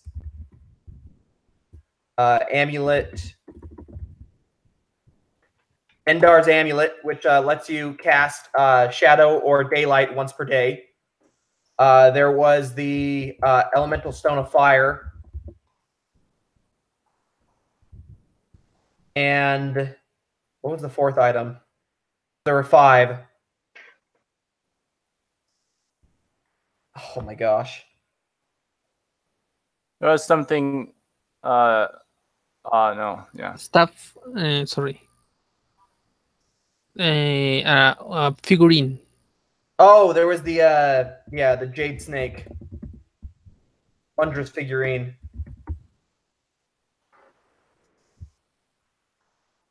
I'm so tempted to go murder hobo. I'm so tempted. What could we get with a very rare item? What's your very rare item? I have a potion of invisibility. Ooh, that's pretty good. Is that very rare? It's listed as very rare. Wow. You could take one of the lesser items and one of the rare items, and then like 10 relics. What's the rarity on the items he has? So the Dendar's Amulet and the Elemental Stone of Fire are lesser, and then the Ring of the Deceiver and the Jade Snake are both upper rarity. I'd be willing to trade. I have an potion of invisibility as well. Okay. I guess I'd get the. I mean, Gar, if you wanted something in particular, you can get first. I don't mind. I have well, this I think this is homebrew because I didn't find it in the guide. There is a refilling potion of healing with it charges every day. Oh, a potion of healing that recharges every day? Yeah, with You 3 charges. You could probably use that for one of the greater items. Yeah, I think Gar is kind of eyeing that Elemental Stone of Fire. And I think he'd be willing to trade an invisibility potion for it. And then what else? You got 10 relics? Yeah, you can get the Elemental Stone of Fire. You're trading the potion? Yeah, the potion of invisibility. Yeah, so you could trade the Elemental Stone of Fire, 10 relics, and then one of the upper, like the rarer items too, either the Ring of the Deceiver or the Jade Snake, or Dendar's Amulet. So basically any 2. I would get the snake and the amulet, if that's fine. So you want the Jade Snake figurine and Dendar's Amulet in exchange for a potion of invisibility? Yeah. Okay. I'll take the thing that's left, I guess, the Ring of the Deceiver. Okay, okay, perfect. And then, so you each get 10 relics too? And so all that's left is the Stone of Fire then? Well, that's what I took. I took the Right, Stone you of took that one Fire first. and the Yeah, Ring that's of right. Deceiver. Okay, perfect. So everything is gone. There are just relics left. As for the potion, I mean, you might be able to get him to like trade you something else for it. Something else worthwhile. Yes, but I don't know the rarity. He didn't How about say the us. way out? Yeah, I mean, it's kind of a given that he's going to give you the way out now that you've traded with them. Okay. I'll ask him if he has anything left for another potion of great value. He kind of like taps like a finger to his chin, like thinking, and he kind of like looks back to like one of the people and kind of like nods to them.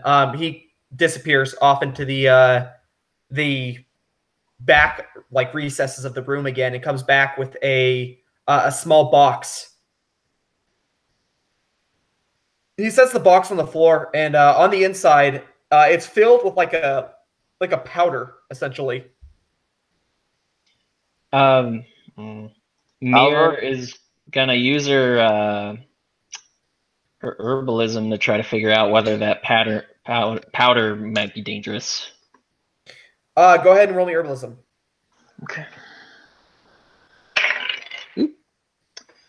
Okay. Wisdom based or intelligence? Yeah. Okay. I got a 19. You know that it's not dangerous. It's actually filled with it's a very distinctive powder. It's kind of white with like red streaks in it. It's made from a thing called taka root. And this powder, if in the hands of a good herbalist, could make some very interesting potions.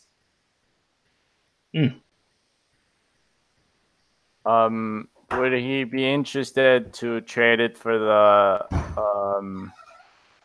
refillable potion? I got one as well. How rare are the refillable potions? That's Not what we sure. were telling you. Yeah, it's Chris homebrew, didn't say that to us. It's Who gave it to you? Chris. And what does it do again? It's 3 charges of normal healing potion, and it refills every day. Holy shit! That's pretty decent. That's got to be rare. I'd say that's probably rare. He'd give you the taka root powder for both refillable potions. Ooh. How powerful of a potion can that make, Tyler? It's so think of it like okay. To what extent of power this is going to be, I need to talk with Chris first. But my idea is that if you have it, it lets you make a potion of polymorph.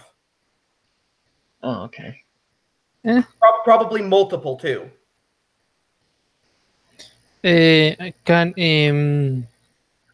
Will she know where this powder?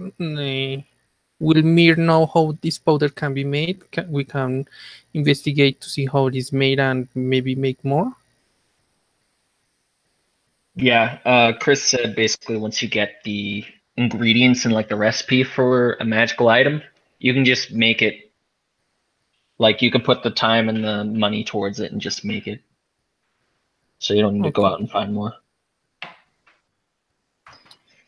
Okay.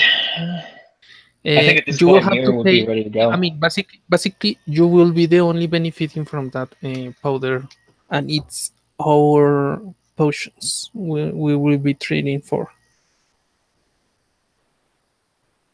I mean, you can ask Mir to make you a potion with the powder. I mean, so I got. Otherwise, I got a potion of polymorph. Would that interest him? Like, I guess. So it must be very rare, I guess, the potion of polymorph. Yeah, like it's pretty like good. So like polymorph is a pretty dang powerful spell. So would he be interested in trading the potion for the powder? Oh, the potion for the powder. You have a potion of polymorph already. Yeah. Again, probably the potion and the refillable, because this will make multiple potions of polymorph. Okay, sure. I'll do it. So you'll take the box of powder for the potion and the refillable? Yeah. Okay, cool. There. All right. Well, that's everything they have then in their trades. Okay. I'm glad we could come to an amicable conclusion here. I was afraid on the way in that you would attack on sight, but I've been surprised before. I should say in Draconic. We're gonna leave now. And she looks at her companions like, yeah? Yep, we're good. Yarseth kind of raises his hands. Wait. You must stay for the celebration. Whenever there's a trade, we celebrate. What kind of We celebration? have to. We kind of. Okay, explain what the celebration is about. It is a festival of food, of renewal, and of new relationships. This sounds super dangerous, but I kind of want to go at the same time. This sounds super sketchy. I mean, if we do get like good relation with them, maybe that would prove right. But there's definitely playing with fire. Guys, I think this is that part of the session where we look at Tyler and we're like, not today, Death. Okay, let's get the fuck out. Let's just leave. Let's just. But how will you get out? He never gave you the way out. We getting close to that 3-hour mark, I think, right? So bail out. Please, I insist. Yeah. Okay, you're saying that this is a good trade, and you promise us you will tell us the way out until you finish. Yes, we will tell you the way out after the festival, of course. Oh, fuck Yeah, that. no, I will want for you to give us that proof of trust and say us now how Listen, to go out. no harm will come over you. Please, just calm down. Have we shown any hostilities? I'm gonna roll insight from that. Yeah, we're really. Yeah. I got a 23 on that one. He has no intent of harming you. I got a question for you, Tyler. What? So, how do I have any clue how far we are from the? Actually, I'll ask him how far we are from the first place. The place with the entrance of the passageway. It is a simple means of getting there. I can show you just after the festival. It'll be fine. No, but like in feet, like how far is it? I mean, you don't really know because you teleported. Yeah, that's why I'm asking him. Oh, like how far away is it? Yeah. Like, he can't really tell you in feet. He kind of cocks it to the side when you say feet. It is a short travel from here, maybe 30, 40 minutes. Okay, that's... Oh, wow, we teleported pretty far okay, away. sure. I guess we're going along with it unless somebody has a bright idea to get... Yeah, I imagine that we will have to cast... I have a question. You guys are so distrustful. I love it. If I wasn't distrustful, I would be dead by now. Yeah, fair enough. I'll give you that. Purify. That will be down. Purify for a drink is a ritual. Can I cast it? Can you cast what? Purify food and drink. Yeah, I mean that's you can purify every freaking thing you want. That's fine. Okay. Okay, let's go. Let's go feast the snakes. Okay. Sure. Mir would hand Bjorn the axe for now to hold on to. Cool. Okay. All right. Well, the feast, like you see them start bringing out like food and like just all sorts of stuff. Like, I mean, it smells actually really good. But that's where we're gonna take a 5-minute break. Everybody go to the bathroom, get a drink, and then we'll be back for the festivities. Just got a quick question. Did he leave? That's too bad. Sorry, what? Sorry. Just want to know if the axe is an actual item I can look up. No, it's a homebrew item. Okay. All right. So it's a +2 magical axe that when you crit, you get an additional damage die if it's type. So it's a great axe, so you get an additional D12 when you crit with it. So basically, you rolled 3 D12s? Yeah. Okay, cool. Got it. So...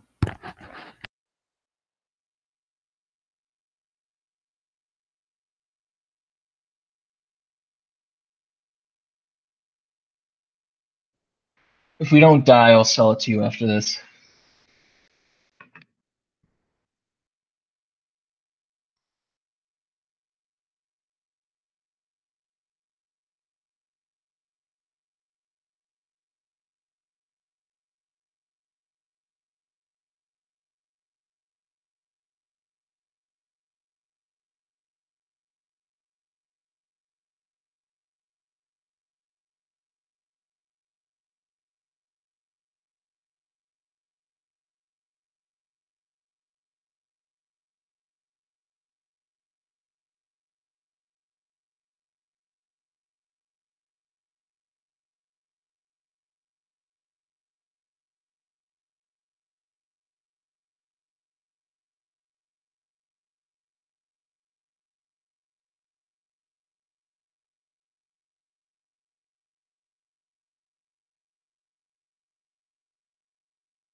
So does the magic items requires attunement? Several of them, yeah. The So the Jade Snake figurine, yes. The axe. I don't believe weapons ever really require attunement, do they? I think maybe Some only the like really standard powerful ones do. This one's a conditionally powerful one, so I'm going to say no. The amulet, no. Ring of the Deceiver, yes. And that was it, pretty much. So, I mean, the Taka root is basically only useful for making potions. Okay. So the figurine and the axe. The axe requires attunement. Yes, because it is a fairly powerful one, dude. If you hit a crit, you get 3d12 damage. That's pretty nuts. Yeah, it doesn't happen that often though. Yeah. So the amulet, you could cast darkness or light. Is that it? Yeah, once per day. What, one each or one or the other once Just per one day? or the other once per day. Okay.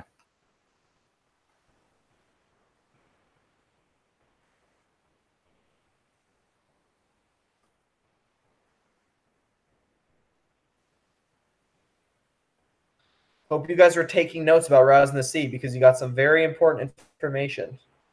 Yeah, I am. And what are the stats on the snake figurine? It's just, I believe it's just the giant python. Let me hurry and check real quickly. And I can summon it. Like, how does it work? Giant. Is it not like a giant snake? There's a giant constrictor snake. That's challenge 2. Where do you see the giant constrictor? Oh, wait, I'm just one behind. Giant constrictor snake. Yeah, that's what it would turn into. Oh, so it works like the figurine of Wondrous Power. Yeah, it's a figurine of Wondrous Power, just for the giant snake. Okay, cool.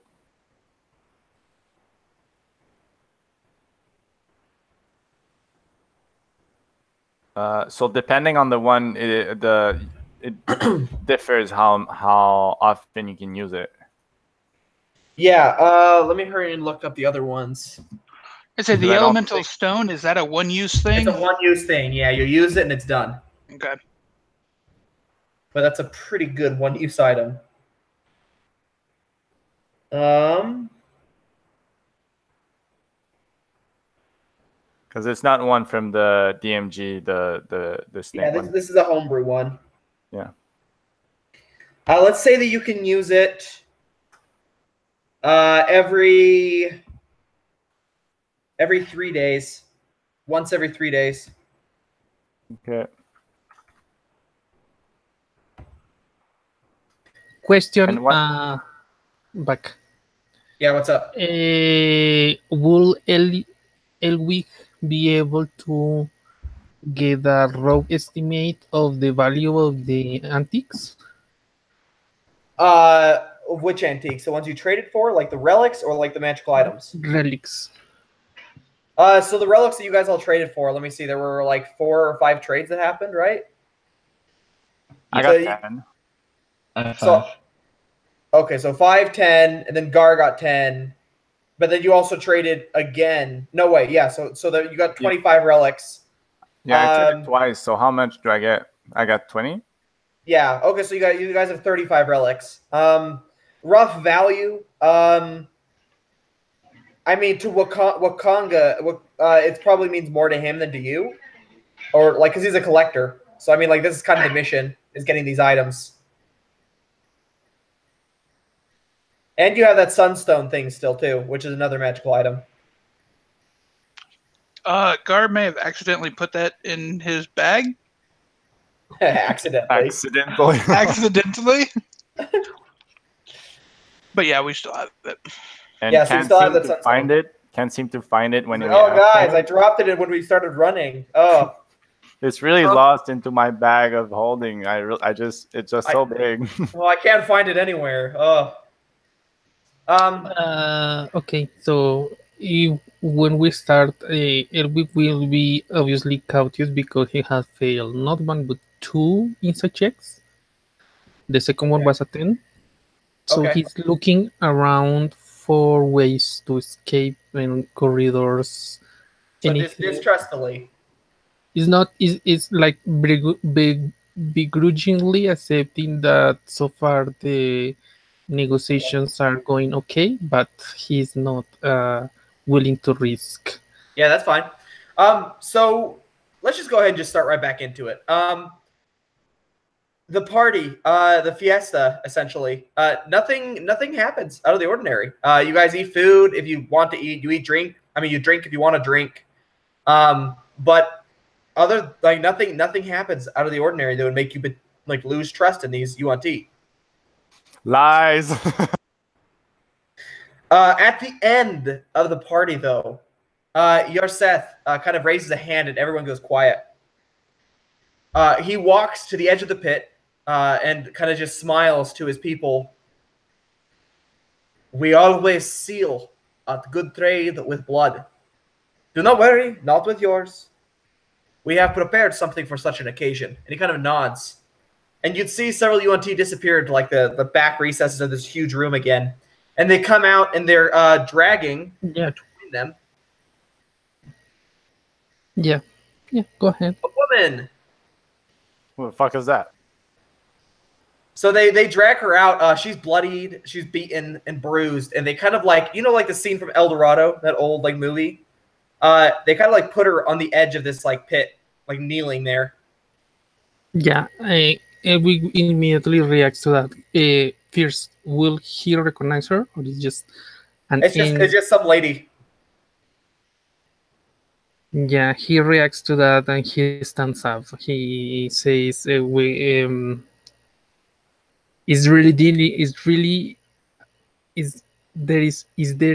really a need for this kind of sacrifice?" It is ritual. It is culture. Yeah, he's preparing. Even if no one else is acting, he's preparing to intervene if needed by force. Yeah. He's- Mir, let's see. Bjorn He's doesn't. trying to gauge how to talk this down. Bjorn doesn't care that much because he doesn't like it, but it's also part of his people to do some sacrifice once in a while. So he understands what's happening, but he doesn't like it either. Please, Gar my friend, also doesn't really sit back down. Sorry, go ahead. Gar also doesn't really like sacrifices in general, but being a tiefling, he's accustomed to them probably more than he should be. So he's probably not going to intervene just yet. Mir would stand up and say,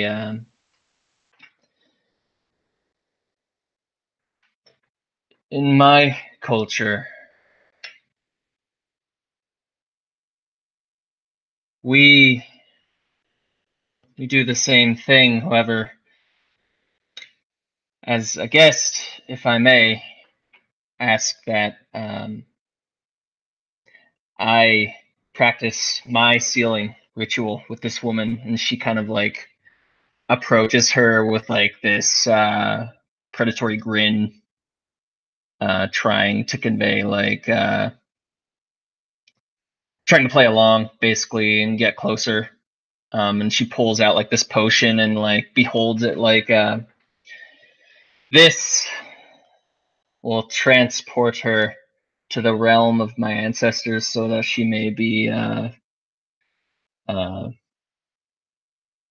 fed to carry on their spirits, she says.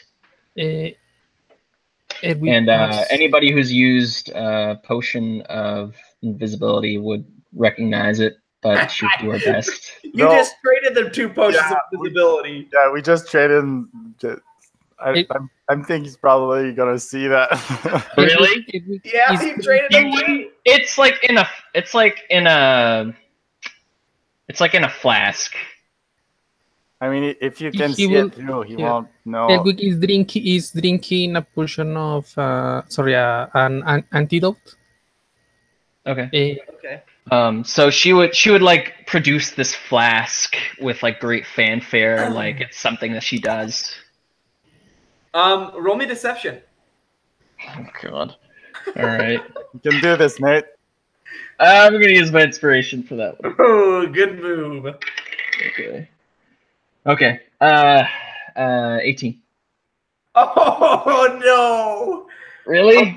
dude, he got 17 on the die. Oh no. Yeah, so you step forward, this whole fanfare, like, oh, she'll be consumed by the spirits of my ancestors, and his eyes would just narrow. You seek to deceive me, short one.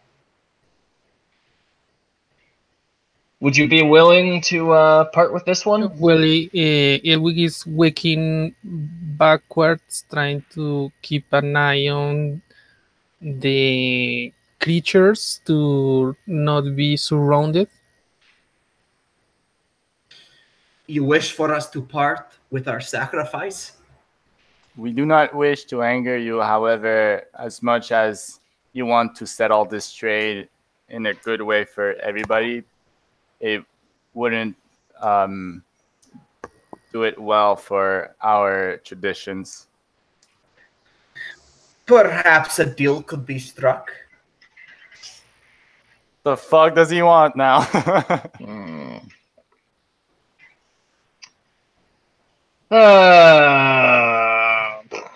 Where's everybody sitting right now? Don't do this. Bjorn will stand up and he say, "Without my life, I will offer my blood for this sacrifice instead of this sacrifice." Wait, you're offering yourself?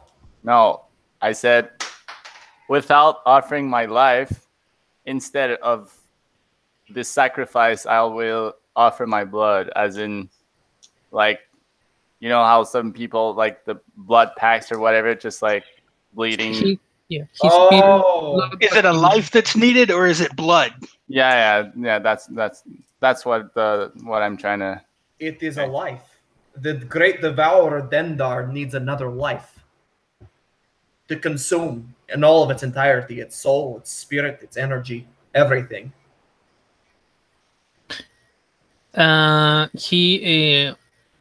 Okay, did we have good enough time to take a peek on the hole he is going to throw her in? But he might want to struck a deal, so maybe we should try and see where that goes. What kind of deal does he want? Mir is so tempted to just try to kill them all. There is a creature deep in the tunnels. It found its way here. I'm not sure how. That has been plaguing my people. As you can see, there are few of us left. If you were to deal with this creature at the expense of your own life and limb, I would let this one go. You would let all of them go, and we'll deal with this creature that you have trouble killing. Very well, very well. We will let all of them go. What if it's like the whatever that put like really bad magic all over the place? This is What is this creature? No, that was the guy. That's this guy. That's this He's guy. having trouble killing this thing. Oh, So, is it? Yeah, whatever. Let's go kill the. He's whatever. basically, Elwick is back in saying, sure, give us the details of the creature. okay. Tyler's just like, yes. I love it, guys. You make this so amusing. Just Yeah, you know we didn't make evil characters, so you just throw it in. But like while they're sitting down, how close are they to each other? Like for the purpose of the sacrifice, they're like. I mean, there are people milling about. Like there are only a couple people standing next to the sacrifice. I mean, is most of the Yuan-Ti still like at the feast? Like Yeah, I mean, like a lot of chilling them are. around A lot of them are still eating and drinking. That might be a good idea, though. I'm thinking about that necklace. I'm thinking about this air or fire elemental I got in my pocket.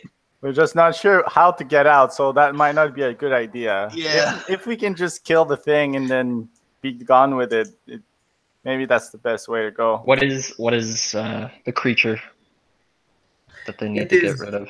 It is a large monster, multi-legged snake of some sort. I've never seen its kind before. It breathes electricity and moves through the tunnels at a speed and a stealth that is unlike anything I've seen before. The fuck? Okay, try to identify the creature with Nature. information. Go ahead, roll me nature. Yeah, Nature. I'll give you advantage. I will add guidance then. I know what it is as a player, but I don't know what it is as a character. Nature. You know what it is as a player? Yeah, I do. I have an idea of what it is. I mean, I could just be thrown off completely because. Okay. 22. What'd you get, Elwig? 22. You know that this is a Behir. The fuck is that? The fuck is that? The fuck? They are large serpentine creatures that dwell in caverns. They're predators. They are a favored pet of storm giants. Fuck! They Wow. are pretty beastly. They're pretty We're good. not killing that, man. So, from 1 to 20, how many hit dice will it have? 1 to 20? You can't ask me that crap. I'm thinking like dragon level here. Yeah, it's Yeah, down to yeah. 11. It's pretty. I don't want to meta, but if we've heard of what a Behir is, we would know they're pretty fearsome. You would also. Well, I mean, it's up to you guys. It's either we go and kill this Behir, or we Wait. let them Are go they through with the intelligent? sacrifice, and we leave all these people behind. Are they intelligent? Behirs? Yes. Fairly. Uh, Not super intelligent, but fairly. Like primal intelligence. so basically, we convince Behir to ally with No, us? it's not smart enough to be convinced of anything. Okay. It'll be a fight. It'll be Like But- convincing a raptor not to bite your face off. Exactly. Yeah. I mean, if you guys tell me what the Behir is, I would tell you that fighting a dragon sounds bad. Yeah, maybe it's not a comparable. dragon, but that's what I understood out of it. It's definitely comparable. Are you going to make me look for a Behir in the internet? All right. Uh, So I roll I a would 22. say, so there's the person they're trying to sacrifice, and there's a bunch of other person. there's a people? bunch of other people, yeah, who are like necessarily like enslaved, essentially. Fuck. Fuck. Oh, morals, gotta love them. We Yeah. could kill the Yanti. I mean, there's you a can whole certainly bunch of try. them. It'd probably be easier than killing the Behir. Yeah, probably. I mean, whatever, man. Whatever you guys decide, I'm gonna follow. I just don't want to take that decision. Okay, so basically, can I narrate what they can do with a 22 or just... You would know that they can climb. You would know that they have fairly tough skin. You would know that they have a lightning breath attack and they have dark vision, and they are immune to lightning damage. And they Okay. actually do speak a language. They understand Draconic.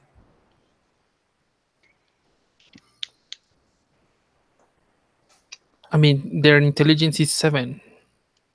Yeah, they can understand Draconic. It's like a dog. Like it can understand like a language, but it doesn't speak it. Climb. So they do not have wings. Nope. That's something.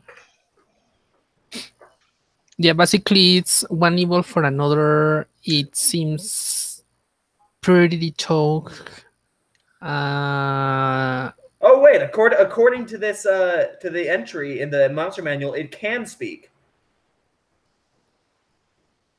Yeah. So, are you guys keen on letting the sacrifice go, or are you gonna do something about it? Elwig is already agreeing with the thing when he knows what the creature is. Basically, he was trying to conquer the. Gar will tell you now that if we get down there and this thing starts attacking, We're all it can't dead. fly, but he can. He will fly the fuck out of there. All right, so Later. our decision is either let these people die or fuck up the UNTs. How many of these? How many of the bigger Yuan-Ti are there? There are like 2 abominations, like 3 Malicins, and then this really Jesus. strong caster.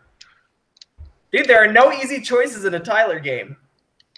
Fuck, man. Like, I feel like both of them are just no-goes in terms of like, unless we go at it pretty hard.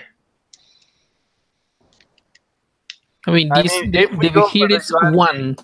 The if we go- Vahir is Sorry, go for it. But here's one guy. But if we go for the UNTs, we get all the magic items as well. I mean, there is that. How deep does your greed go, though? Very deep. And then we get TPK. Yeah, no, Gar has been in this situation before. He's well, not Gar. I've been in this situation before. I think Mir remembers it. Back when we Yeah. first fought Garthar Dumb. It's like, there's only one of them. Murders everyone. Yeah.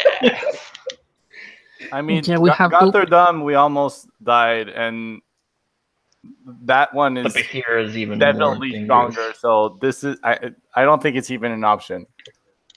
Yeah, we can't do that. Fuck my life. Okay. Maybe we can try and challenge them. I don't know, but they don't seem. I mean, it's part of the UNTs, but these guys seem smarter than the other ones. Like the other ones seemed like proud and retarded, and these guys are like that. No, Retarded. if you want to fight, we're gonna kill you, man. We're gonna all bunch up on you. I mean, do you want to challenge their champion for the enslaved people? Do you think it'll work? I don't know. You could ask. I guess it might be better than fighting the whole bunch. But thing is, if they know we are thinking about maybe fighting them, they're gonna be on their guards if they disagree, and then we try and fight them all instead of fighting that's like point of no return, basically. Yeah. All right, so I will ask through Mir the dude if he minds if we like talk about it, meaning like our group would like go on the side and like kind of discuss that. I mean, aren't you guys already discussing it? Yeah, Pretty much, but just like making it legit. Yeah, Also- sure. He would just kind of shrug, like he doesn't care. All right, so at least if you decide to throw the necklace of fireball, we won't all be in the radius of the explosion. that's true. So what are we deciding, guys? Let's just say everyone like at your turn, just say if you want to leave or fight the UNT, because that's basically the 2 options, right? Yeah, those are the 2 options. So Elwig, What are you asking me? I Yeah, it already takes give out my the healing potion. statement. He's really, he's not interested. I mean, if he were neutral, he would just suck it up, let that person die, and find the exit, and maybe even raise a army to come back and slay them. But he's a good guy. He reacted. okay, He does not want this to happen. so you're up for leaving the guy die, the woman, whatever person. To kill the dragon so we can rescue the people Oof. and go out. Yeah, but And there's no way then we're come doing that back now. There's no way we're and- doing that now. And then come back and kill them because they will be kidnapping more people later. So what are you saying? He's Right saying now- he wants to kill both of them, the Bahir and these. He said he wants to kill the Bahir first and then come back later and kill the rest of the Yuan-Ti. Well, there's none of that's gonna happen. Yeah, Mir, because he's not stupid. He knows Mir wants to fight the Yuan-Ti. Yeah, we need the Gar? information of the Yuan-Ti from the Yuan-Ti to get out of the cave. Gar wants to leave. Okay. that leaves it on me. Is that it? Yeah. Yeah. Yep. And then Azaka, but I mean, I'll only vote for Azaka if you don't tie it up. I mean, if you tie it up, I'll vote with Azaka. All right, let's kill these fuckers. Man. I don't like. Oh, no. He nuts. Oh, you guys. Okay. All right. All right. That's your fault. It's also kind of late. No, it's your fault. This is on you. No. Yeah, it's kind of late too, but I mean, okay, let's go. Okay, go ahead, start it up. So, do we want to try and fight their champion, or? I think we should try that first. All right, so tell them that we disagree with the I don't know, spin it how you want, but basically try and not be too aggressive while telling them that we want to fight them. Yeah. Mir would say our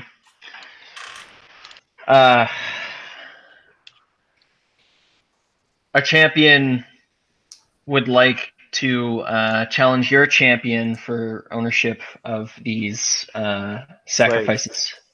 Slaves. Yeah. Yeah, that's not a bad idea. Okay. But all right. am I going to fight that guy alone though? Yeah. Yeah, dude. Not idiots, Fuck, dude. man. This is so bad. Okay. So you're challenging the champion, huh? You have your +2 great axe of. Yeah, no, fuck that. Wait. Plus two dead, bro. +2 dead. All right. I fucking traded my potion of polymorph, which was my go-to like safety in case everything turned to shit. And it's definitely turning to shit. So, god damn it. You'd see Yarseth, like his eyes would kind of like raise, like you're actually challenging them at the end of the feast. If that is what you wish, very well. I am not one to stand in the way of custom. And he kind of looks over his shoulder. Dendari. Oh fuck! You see from behind, one of the pillars, a huge black Yuan-Ti abomination slithers out into the center of the the center of the room. There was a third one hiding the entire time. There's no way I'm getting out of this alive. Guys, there's no way I'm getting out of this alive. I mean, you could opt out and be like, "Nah, we're good, actually." Yeah, And you then can we, actually. leave. I mean, you could totally do that. We're not gonna force you into doing this. Gar voted to leave. I mean, can we It's up fight to it you. together? Maybe together we have a Well, challenge? everybody else is gonna jump in. Yarseth is not stupid. He's not prideful like Esau was. Fuck. He's very much so in the way of tradition. Okay, so Elwig was looking around to see an escape. Is there anything that resembles that? Roll me investigation. Oh, tough choices, baby. Love them. Can somebody give me advantage? Give me advantage. Yeah, sure, we'll do that. Gar will walk over to Bjorn and 26. hand him a potion. And he's like, "Here, in case you need it. What is it? Potion of speed." Yeah, that's Wow. not bad. What does the potion of speed do? Does it give him? More Haste. AC and yeah, haste. 2 actions per Okay. round. Okay. So you hand him the potion of speed. As for looking for a way out, you would see that really the only conceivable way out is the well in the center. And that's the way to the Bahir, probably. Fucking hell. So you really gonna take on this UNT abomination? I mean, it's not a solution either. I'm just gonna get fucked. I'm just. Yeah, I mean, you have two healers. Why were you not? Why will Burn will not be interested in fighting a big guy? Let's be real. If a fight broke out, that would probably be the guy that you would be fighting anyway. Cool. I'm gonna. And otherwise, we'll be fighting. Yeah, I'm gonna more fight than this just guy. I other got guys. this. You know, You're gonna fight him. you Really? Yeah, man. would have to fight this guy anyway. I got If we this. did fight. I'm gonna fight. But this if you guy. wanna walk, then we'll walk. It's up to No, you. I got this. Okay. Got this. Okay. I mean, worst case, I don't know. We'll just see how it goes. So he sees you hand him a potion, and he frowns, Yarseth. So we are accepting outside help then.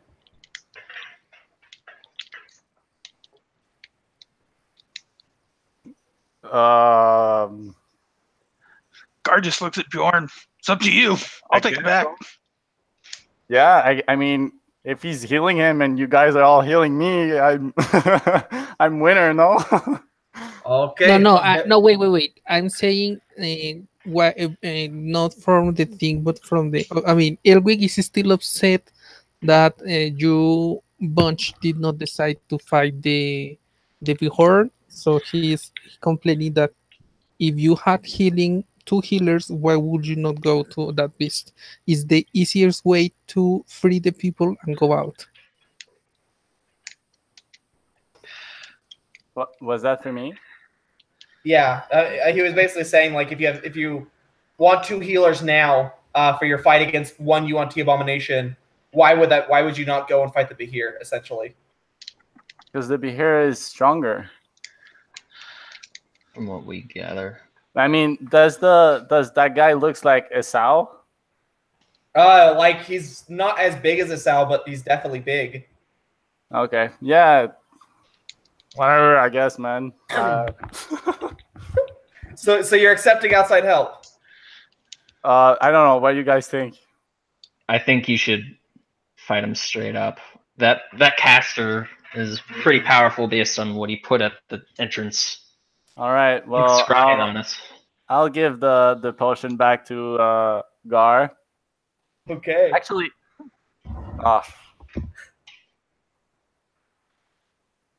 All right. I tried. Good luck. You drank that Can I- antitoxin that I gave you before, right? can I? Yeah. Can I try and roll a sleight of hand to give back one of my health potion instead of the of the haste potion? Oh, you're trying to pull a that's fast one on him. Ooh, okay. Roll me sleight of hand versus his perception. Fuck, man, this is gonna go bad. This is gonna go bad. Can somebody like give me advantage by doing a distraction or whatever, like dancing around and I shit? feel like that would. Is that possible? I've got my roll down. Is that possible, Tyre? I think you should just fight him straight up. If you try to do trickery, they're just gonna all heap on us, and it's gonna be like we just fought all of them. Back. Anyway. What did you decide? Okay, I'm just gonna roll then, and I rolled abysmally, so Oh, geez, that's not good. yeah, it's like really bad. I like try to switch potion, but then like kind of drop the one I'm taking out, and it like falls on the floor. I'm just like looking at it dumbfounded how bad I did that. Yeah, you see him. He looks at you. Is there no honor among your kind? All right, I don't know. I'll just We go answered, forward, pick up back the potion, and then give it to Gar. we translate. We say in Draconic, there is honor in many of our kind, but there are some misfits. This one is just stupid. You're such a dick. He sold you out so hard. Wow. No. Wait, listen. There are some misfits. This one is just stupid. Oh yeah, that's I way better. apologize. I'm happy I waited for that. Gar takes the potion back and is like, "You're only human."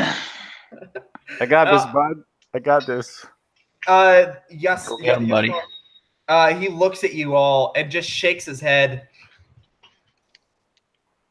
Truly a shame. I was hoping for better relations than this. Very well. The contest will go on as planned, but... And he looks at the girl kneeling behind him and he kicks her over the edge. What the fuck? That is the price of your impunity. Spell. I cast Plant Growth and try to catch her below the edge. And he will counterspell. Ah, you fucker. Fly. Huh? Gar can fly 40 feet. Are you going to try and save her? Yeah.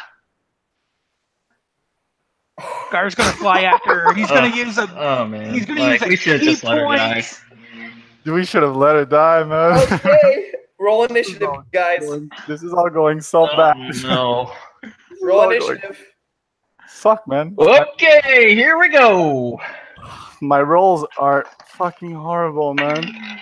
So bad.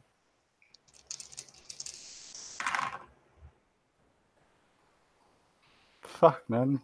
Oh, Can't believe how guys. bad this is somehow. Oh, guys.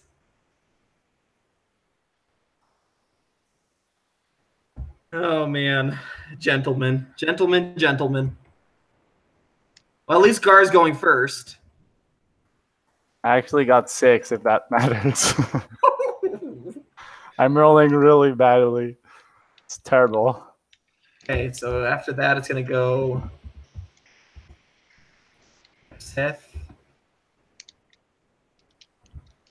After that, 18. These are like all my last rolls. Oh, dude, that's so bad. I'm sorry. I hate online rollers. They're so just temperamental. What did you get on your initiative, Dan? I got 20. Okay. Oh, guys, this is going over the 3-hour mark. I'm sorry. Can I just rage before all this starts? Sure, that's fine. Oh my god. 15 would be. Then we got brood guards. So are the slaves like in cages or something? You can't see them. You just assume they're probably somewhere back in the shadows. Okay. All right. Well, here we go, gents. Fuck. Okay, so Fuck. focus on the caster because if he goes down, we can regain a way of going out. Okay, Gar, your turn. There's Azaka as well. Oh, that's right. I forgot to roll for Azaka. Oh, he went after you, Bjorn. You got a nat 1. Fuck. So what do I need to do in order to catch the girl? Fly past all of them. You're going to have to dash action to get there in time. Okay. So I'll use a key point to dash. Okay. And then on my way, I'm going to drop my elemental stone of fire in the largest group of Yanti I can see as I'm dashing. Okay. So your elemental will go on the same turn as you. It's going to lose this turn, though, because you just summoned it. Okay. So, yeah, it just springs to life among all the UNT. Yarseth screams in rage. You use our own gifts against us?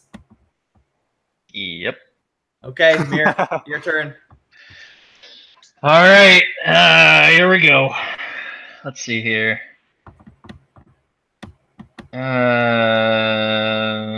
There's a few things I can do here. Should I try to restrain this guy?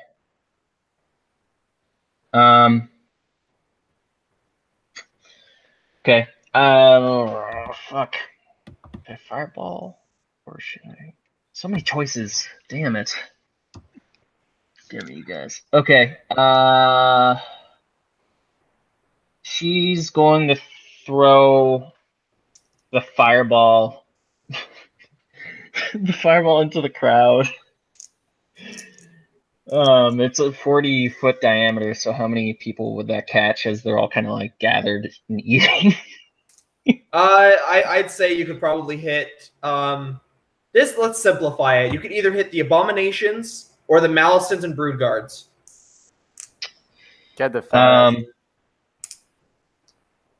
I don't know.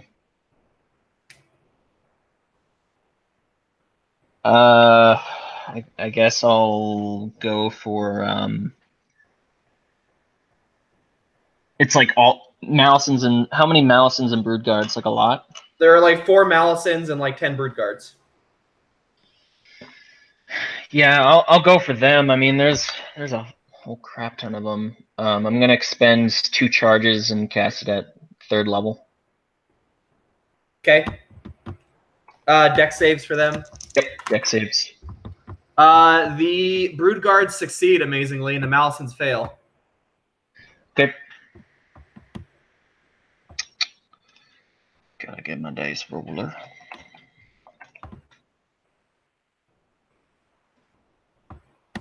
Did you throw the whole thing?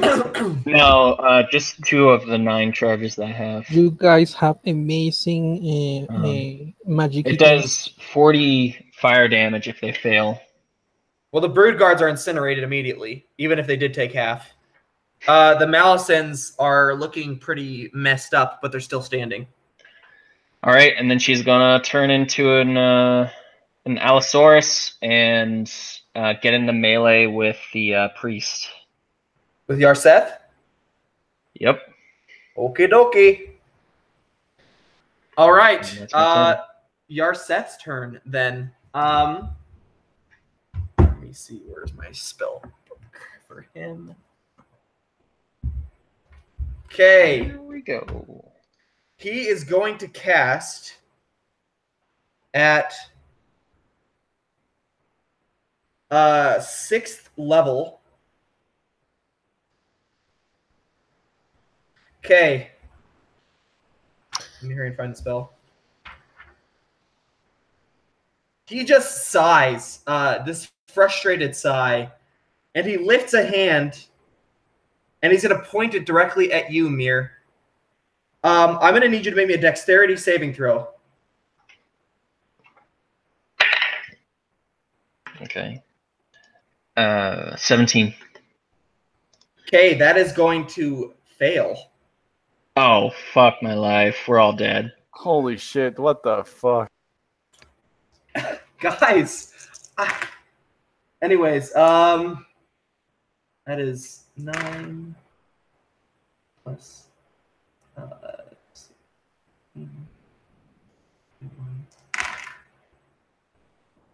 25, 28, 29. You take 69 points of force damage as it casts Disintegrate on you. Did you say 69? Disintegrate. Yeah. Yep. Okay, well, I definitely... My beast form gets destroyed in one go, and I still take damage after that. So how much is that? 69 minus 51, so that's 18 damage. How much HP your forms get? Maximum or average, or you have to roll each time? I believe it's average, right? Like it just gives you the average health of whatever you transform into. I use the monster manual. Okay, yeah, that's what I thought.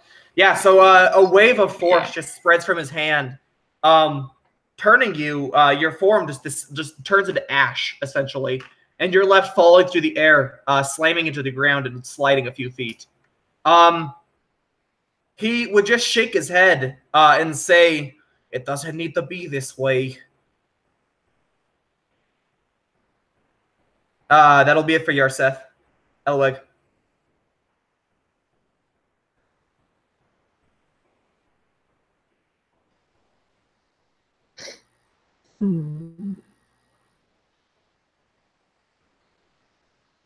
I don't know what Elwick wants to do because he's really upset. You have not been listening to him. I will. I will use.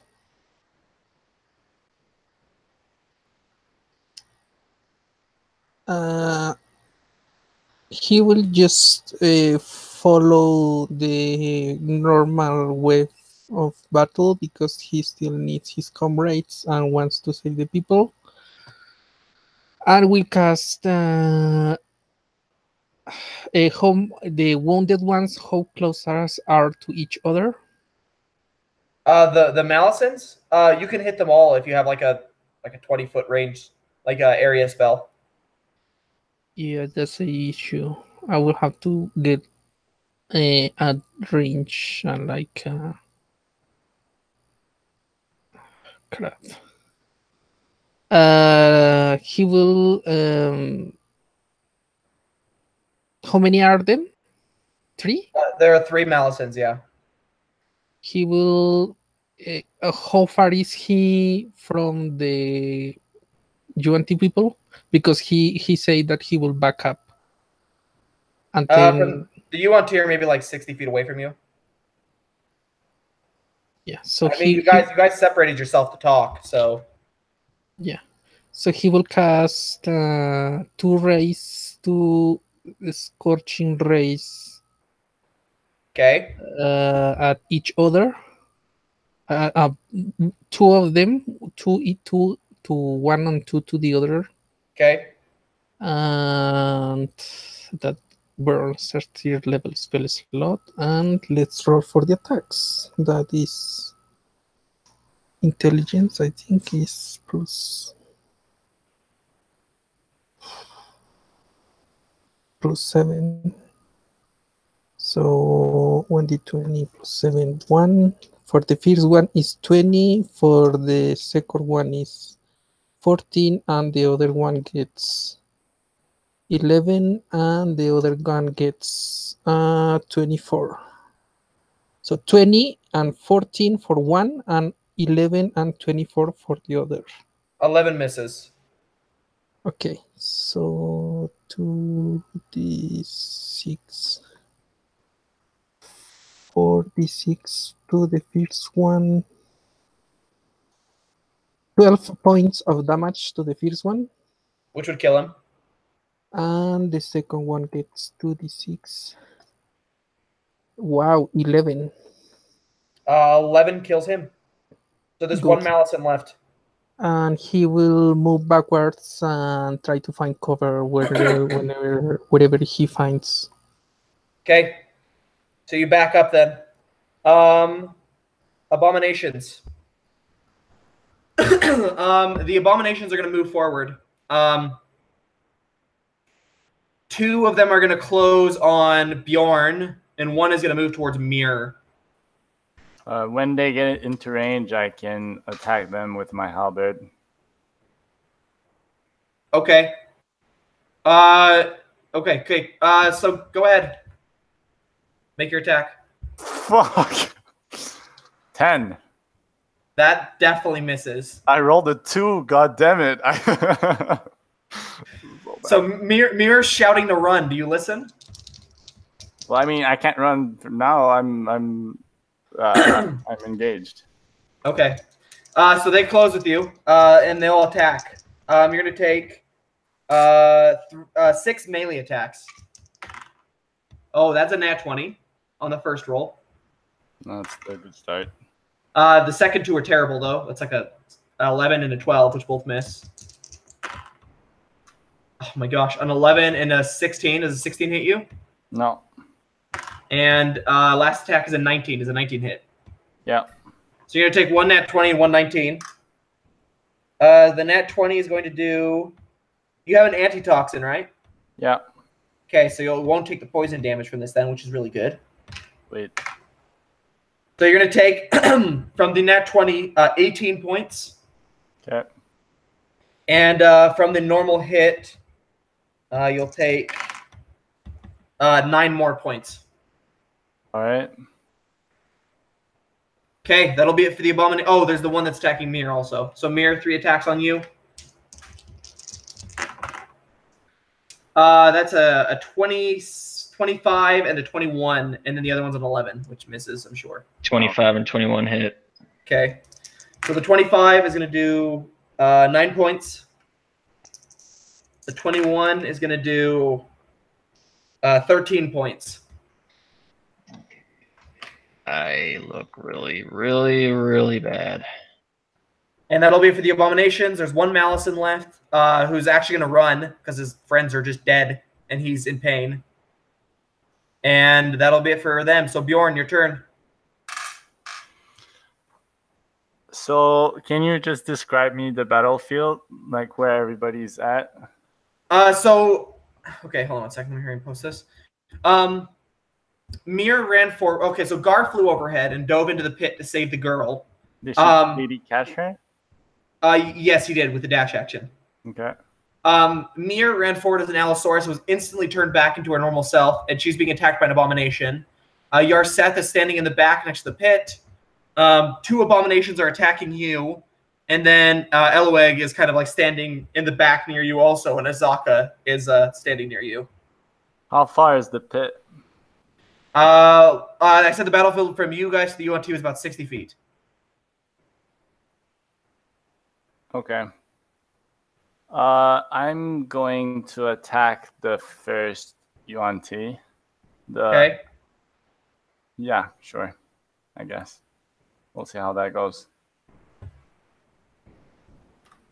I will attack recklessly and with using my Great Weapon Master. Okay. Those 20 hits? 20 hits, yeah. Okay. Give me a sec.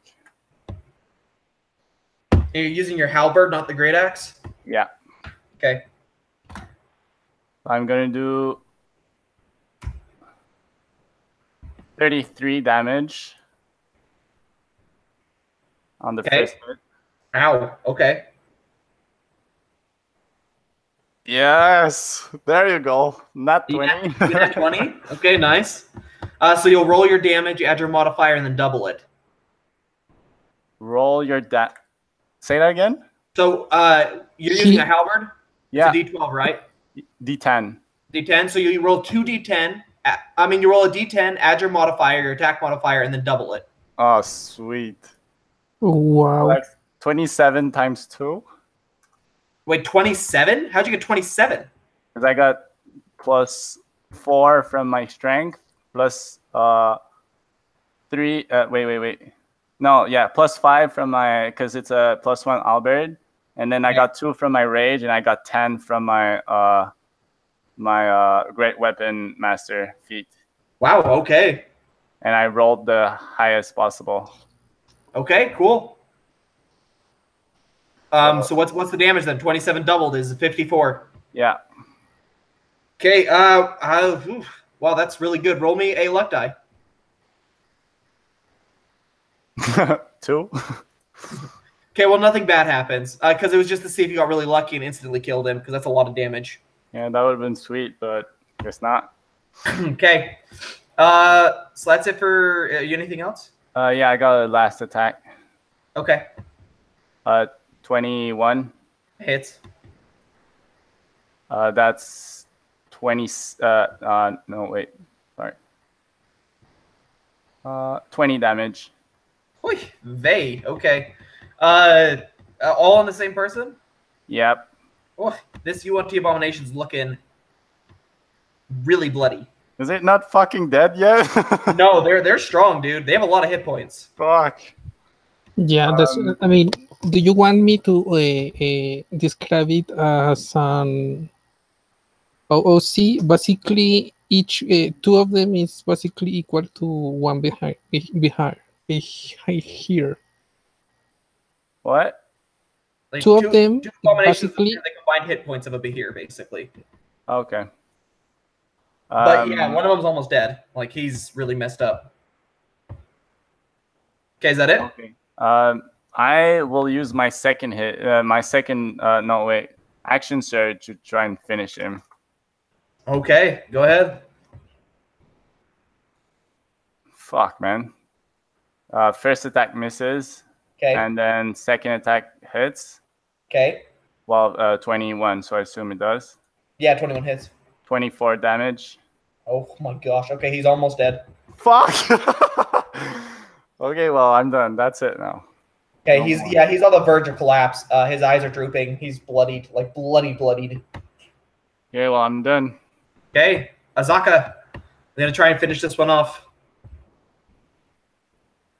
So she gets 2 attacks. Interesting. A nat 20 and a nat 1. Well, I'm gonna say, well, just roll damage. 5 plus 4 doubled 9, 18.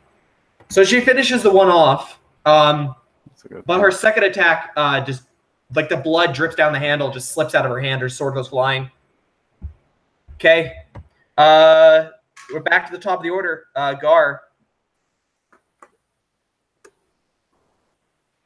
So I assume I caught her and I'm flying back up, right? Yeah. All right. As soon as we get to the ledge, I set her down away from Yarseth. And then I'm going to pull out that potion of speed and I'm going to down it as my action. Okay. And then I'm going to order the flame elemental to move over and basically stand on top of Yarseth. Okay. And then it's going to double attack him. Ouch. All right. As soon as it moves into a space, though, he catches on fire and takes 1d10 fire damage. So I'll roll that. Do I roll that or do you roll that? You just go ahead and roll it. That's 5 fire damage. Okay. And then it makes 2 attacks.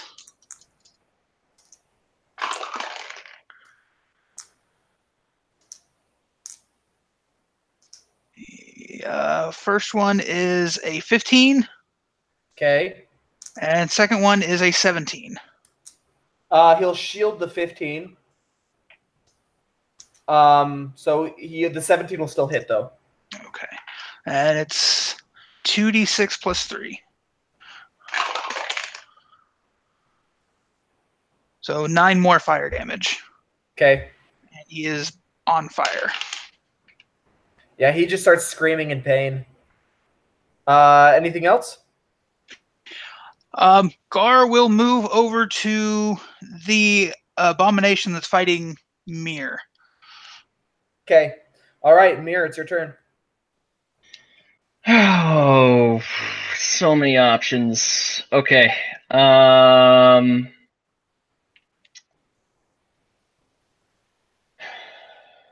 She's gonna cast. We're like right next to the pit, aren't we? Essentially, yeah. Like how close?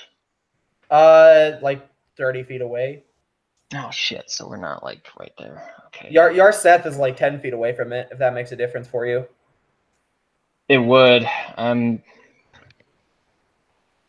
thinking about casting Thunderwave to try to. Are you gonna try and Sparta this guy over the edge of the hole? Yeah, yes, bro. I am. Go for it. Okay. All right. All right. Yeah, she's gonna she's gonna try to she's gonna cast Thunderwave as she wild shapes. Can she angles it in a way that the wave takes the Jarseref and not the elemental? If it catches both of them, then that's fine. I mean, the elemental can fly, right? But the attack can make him hostile. Oh. fuck. Wait, can it actually make him hostile? I thought it had to like obey all your orders until Yeah, but the I mean, store ran out. so far I know, and maybe Elwin knows too. There's items summon, and after the summon ends, Summon they can elemental. stay. Some stay, and they behave accordingly to how you behave. You treat them, and other just react. Could react and attack anyone. Wait, it says it's summoned as if you cast the conjure elemental spell, which I believe means it has to obey everything. Yeah. Conjure elemental. I will check it. Yep. All right. So I'm gonna cast Thunder Wave because that's basically my only hope. Strength save? It's a con save. Oh, a con save. Okay. So con save. Actually, let me triple check. I'll look it up too. Whoever gets there first. It's con save. It is a con save? Okay. Yep. So Yarseth rolls not very well. 14. He fails. And then the abomination next to you rolls really well to 22. Okay. Yeah. If they Can pass, they take 5. If they fail, they take 11 thunder Okay. damage and are pushed back. It's either 10 feet or 15 feet. Let me double check. And that's going to matter, because if it's 10 feet, he'll be on the edge. 15 feet. No way. Okay. No, it's 10 feet. Is it actually 10 feet? Yeah, it is 10 feet. It says Okay, I'll automatically push 10 feet away.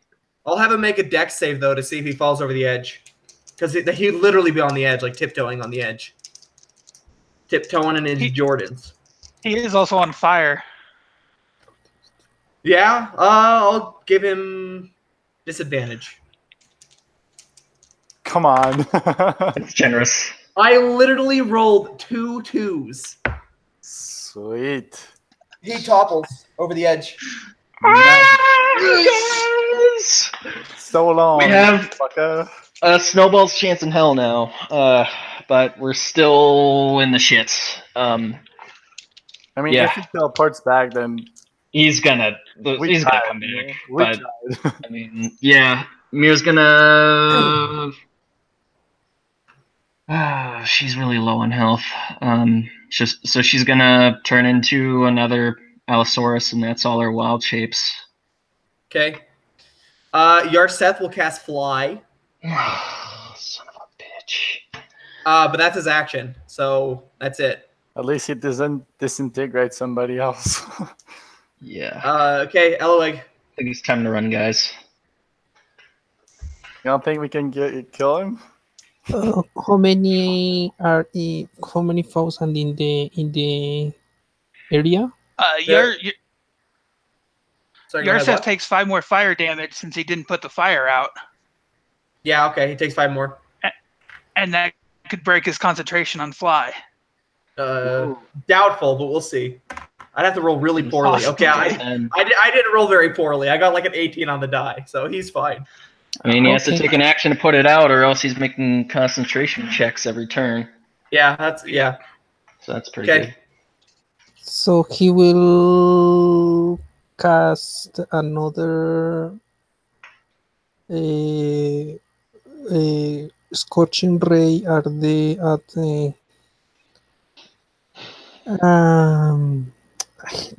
Jarset. He will while shooting in draconic.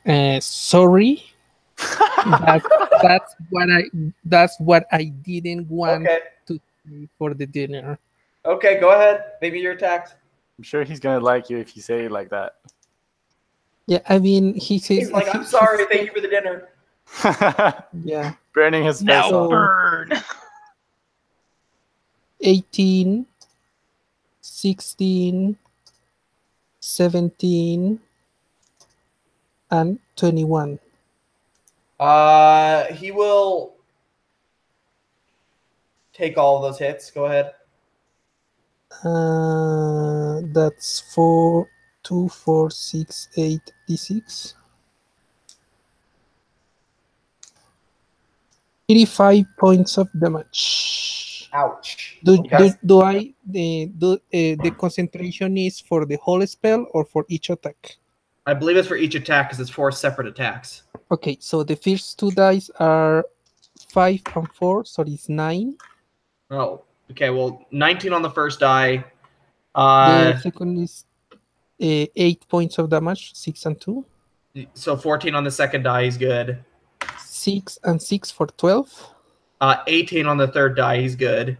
And 3 and 3 for 6. That's like an 8 on the fourth die, and he has like a +4, so he's good. Okay. Damn it. Yeah, so he takes the 4 firebolts though. He's on fire still. He's screaming in pain and anger. And that'll be it for yours. Is that it for you? He's moving back furthermore to have to stay. He will be now 60 feet away from where he started. Okay. All right. The abomination that's fighting you, Bjorn, like looks over his shoulder, seeing all the chaos going on, and will turn, taking an opportunity attack from you and Azaka to rush towards Mir.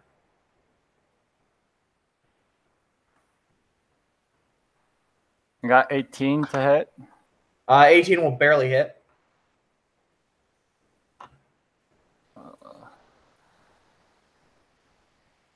14 damage. Okay. Azaka misses with a 14. And he'll close on Mir, who's now an Allosaurus again. And him and his buddy are going to... What? I thought that the movement was cancelled if he connected the hit on the opportunity attack. That's only if you have Sentinel. Okay. Okay, so they'll close on you, Mir, in your Allosaurus form. 3 attacks from the first one. That's going to be a 18, 16. Do those hit? Yep. Okay. 9 points. 12 points. And then here come 3 more attacks on the other one. Yes, here we go. That's another nat 20. I'm dead, guys. This is bad. I'm probably gonna be dead. Ooh, ouch. That's 44 points. All right, well, that puts me out of my form and brings me down to 1 health. You're at 1? I'm at 1. You're Holy still conscious. That's good. Yeah, you're still standing. Okay. That's it for the abominations, Bjorn. All right. I'm just gonna murder next turn. Yeah. Okay. I guess I am going to charge the abomination. Mm-hmm. So, same thing. Oops. Yeah. Sorry, guys. This is going super long. I'm really sorry. 20. So they have a 18 AC, right? Yeah. All right, so that hits for 30 damage. Ouch. Okay. Second hit misses. Okay. And last hit hits as well Okay. for 21 damage. Okay. And that's it. He's bloody now. I'm done. Okay. Azaka will move in. 2 attacks on the one you've already injured. What? Did the elemental go this round? It goes on Gar's turn, and it went. Yeah. Okay.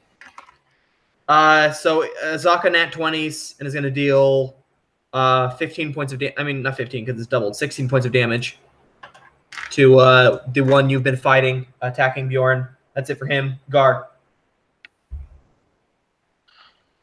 All right, Gar will he'll bring the elemental around and have it basically stand on the.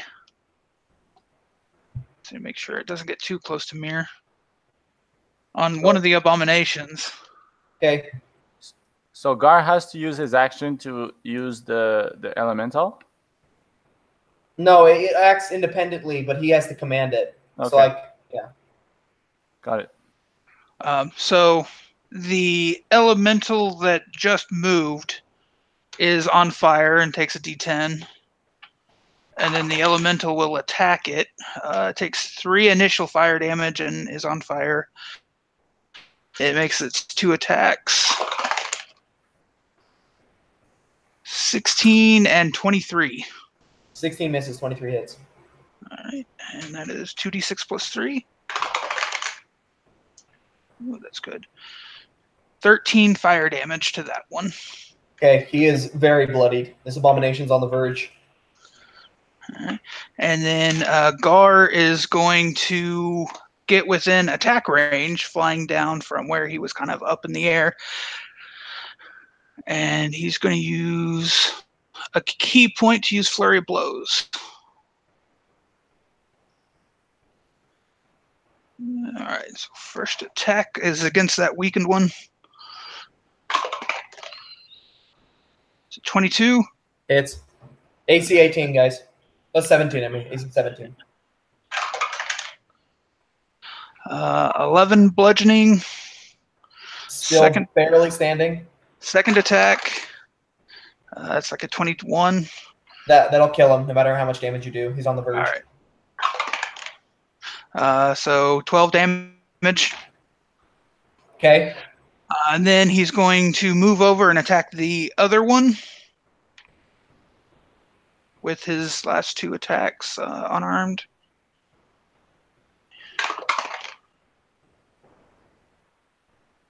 That's a 17. That hits. Okay. And that's only a d6. 10 from that one, and the last attack is an 18, so that hits.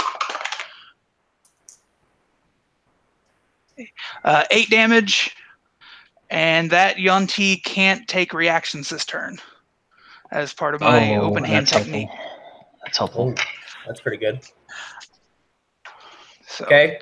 Give me your chance. Thank you. Up next. There's only one abomination left, right? There's one abomination, yeah. Okay. Run, Mir, run. All right, I'm gonna down my invisibility potion that I tried to pass off and failed. It's like, I'm going to see my ancestors. Disappears.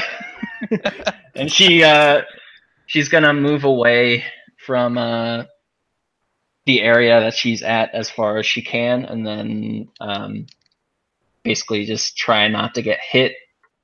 But Okay. she can't do anything else right now. Just gonna try Yeah. to heal next turn. Yeah.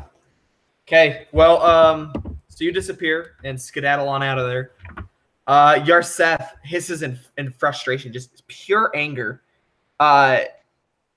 Y'all have pissed him off. He takes fire damage. Oh, okay. Concentration check. Watch him now. Yeah. One. Please, please, please, please, He please. did now one. He got like a 13 on the die. Aw. So that's a 17. He's good. Let me see. So what will he do? What's he gonna do to you guys? What kind of pain is he gonna bring down upon you? Okay. So we're gonna do this then. Yeah. Yeah, that sounds like a good one. Okay. He is going to use.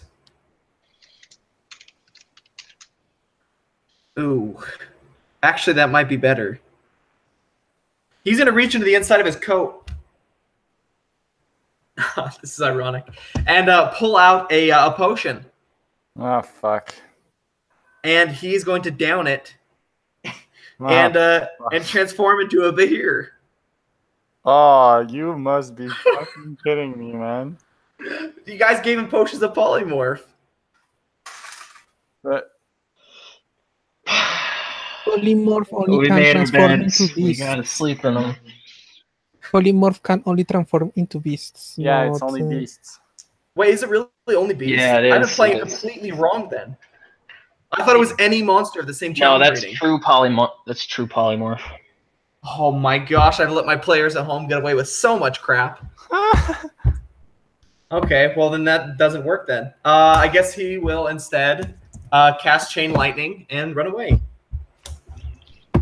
Run away is Hey. fine. I'm fine running away. Well, he's I'm casting also one last far chain lightning away. first before going, but okay.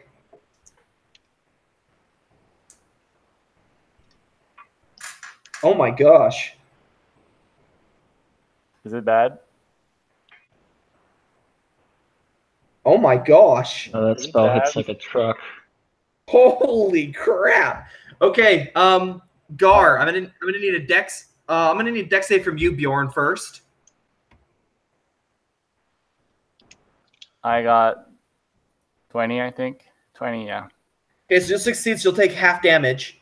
But I'm gonna need Gar, Eloeg, and Azaka to all make dex saves as well.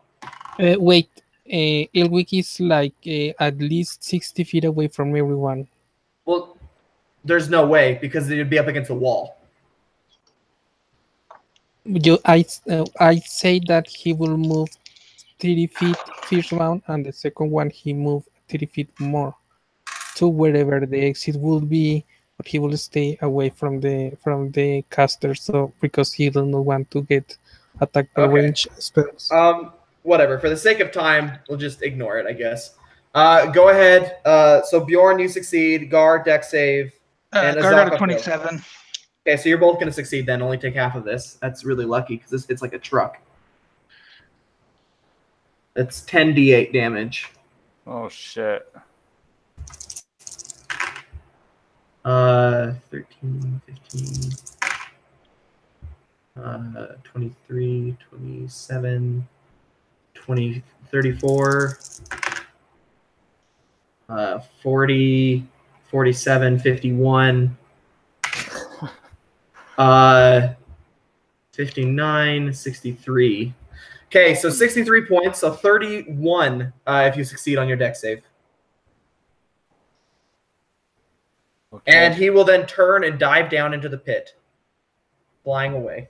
That's fine. Get the fuck out. I am totally fine with that. I don't think I've ever been more fine with anything. Get the fuck out. The other abomination will immediately surrender. Okay. Sure, we don't need to kill him. Yeah. Okay.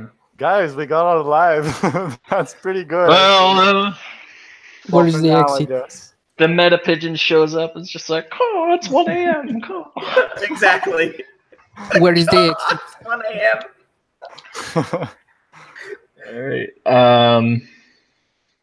Yeah. So we would attempt to guide people out and just leave these wanted here. Well, we're not sure how to leave yet, though. Get the information out of them. The Tell them we other won't try UNT to. The Huh? other UNT would totally just tell you how to get out, just to spare his life. Where is Thank it? you. How?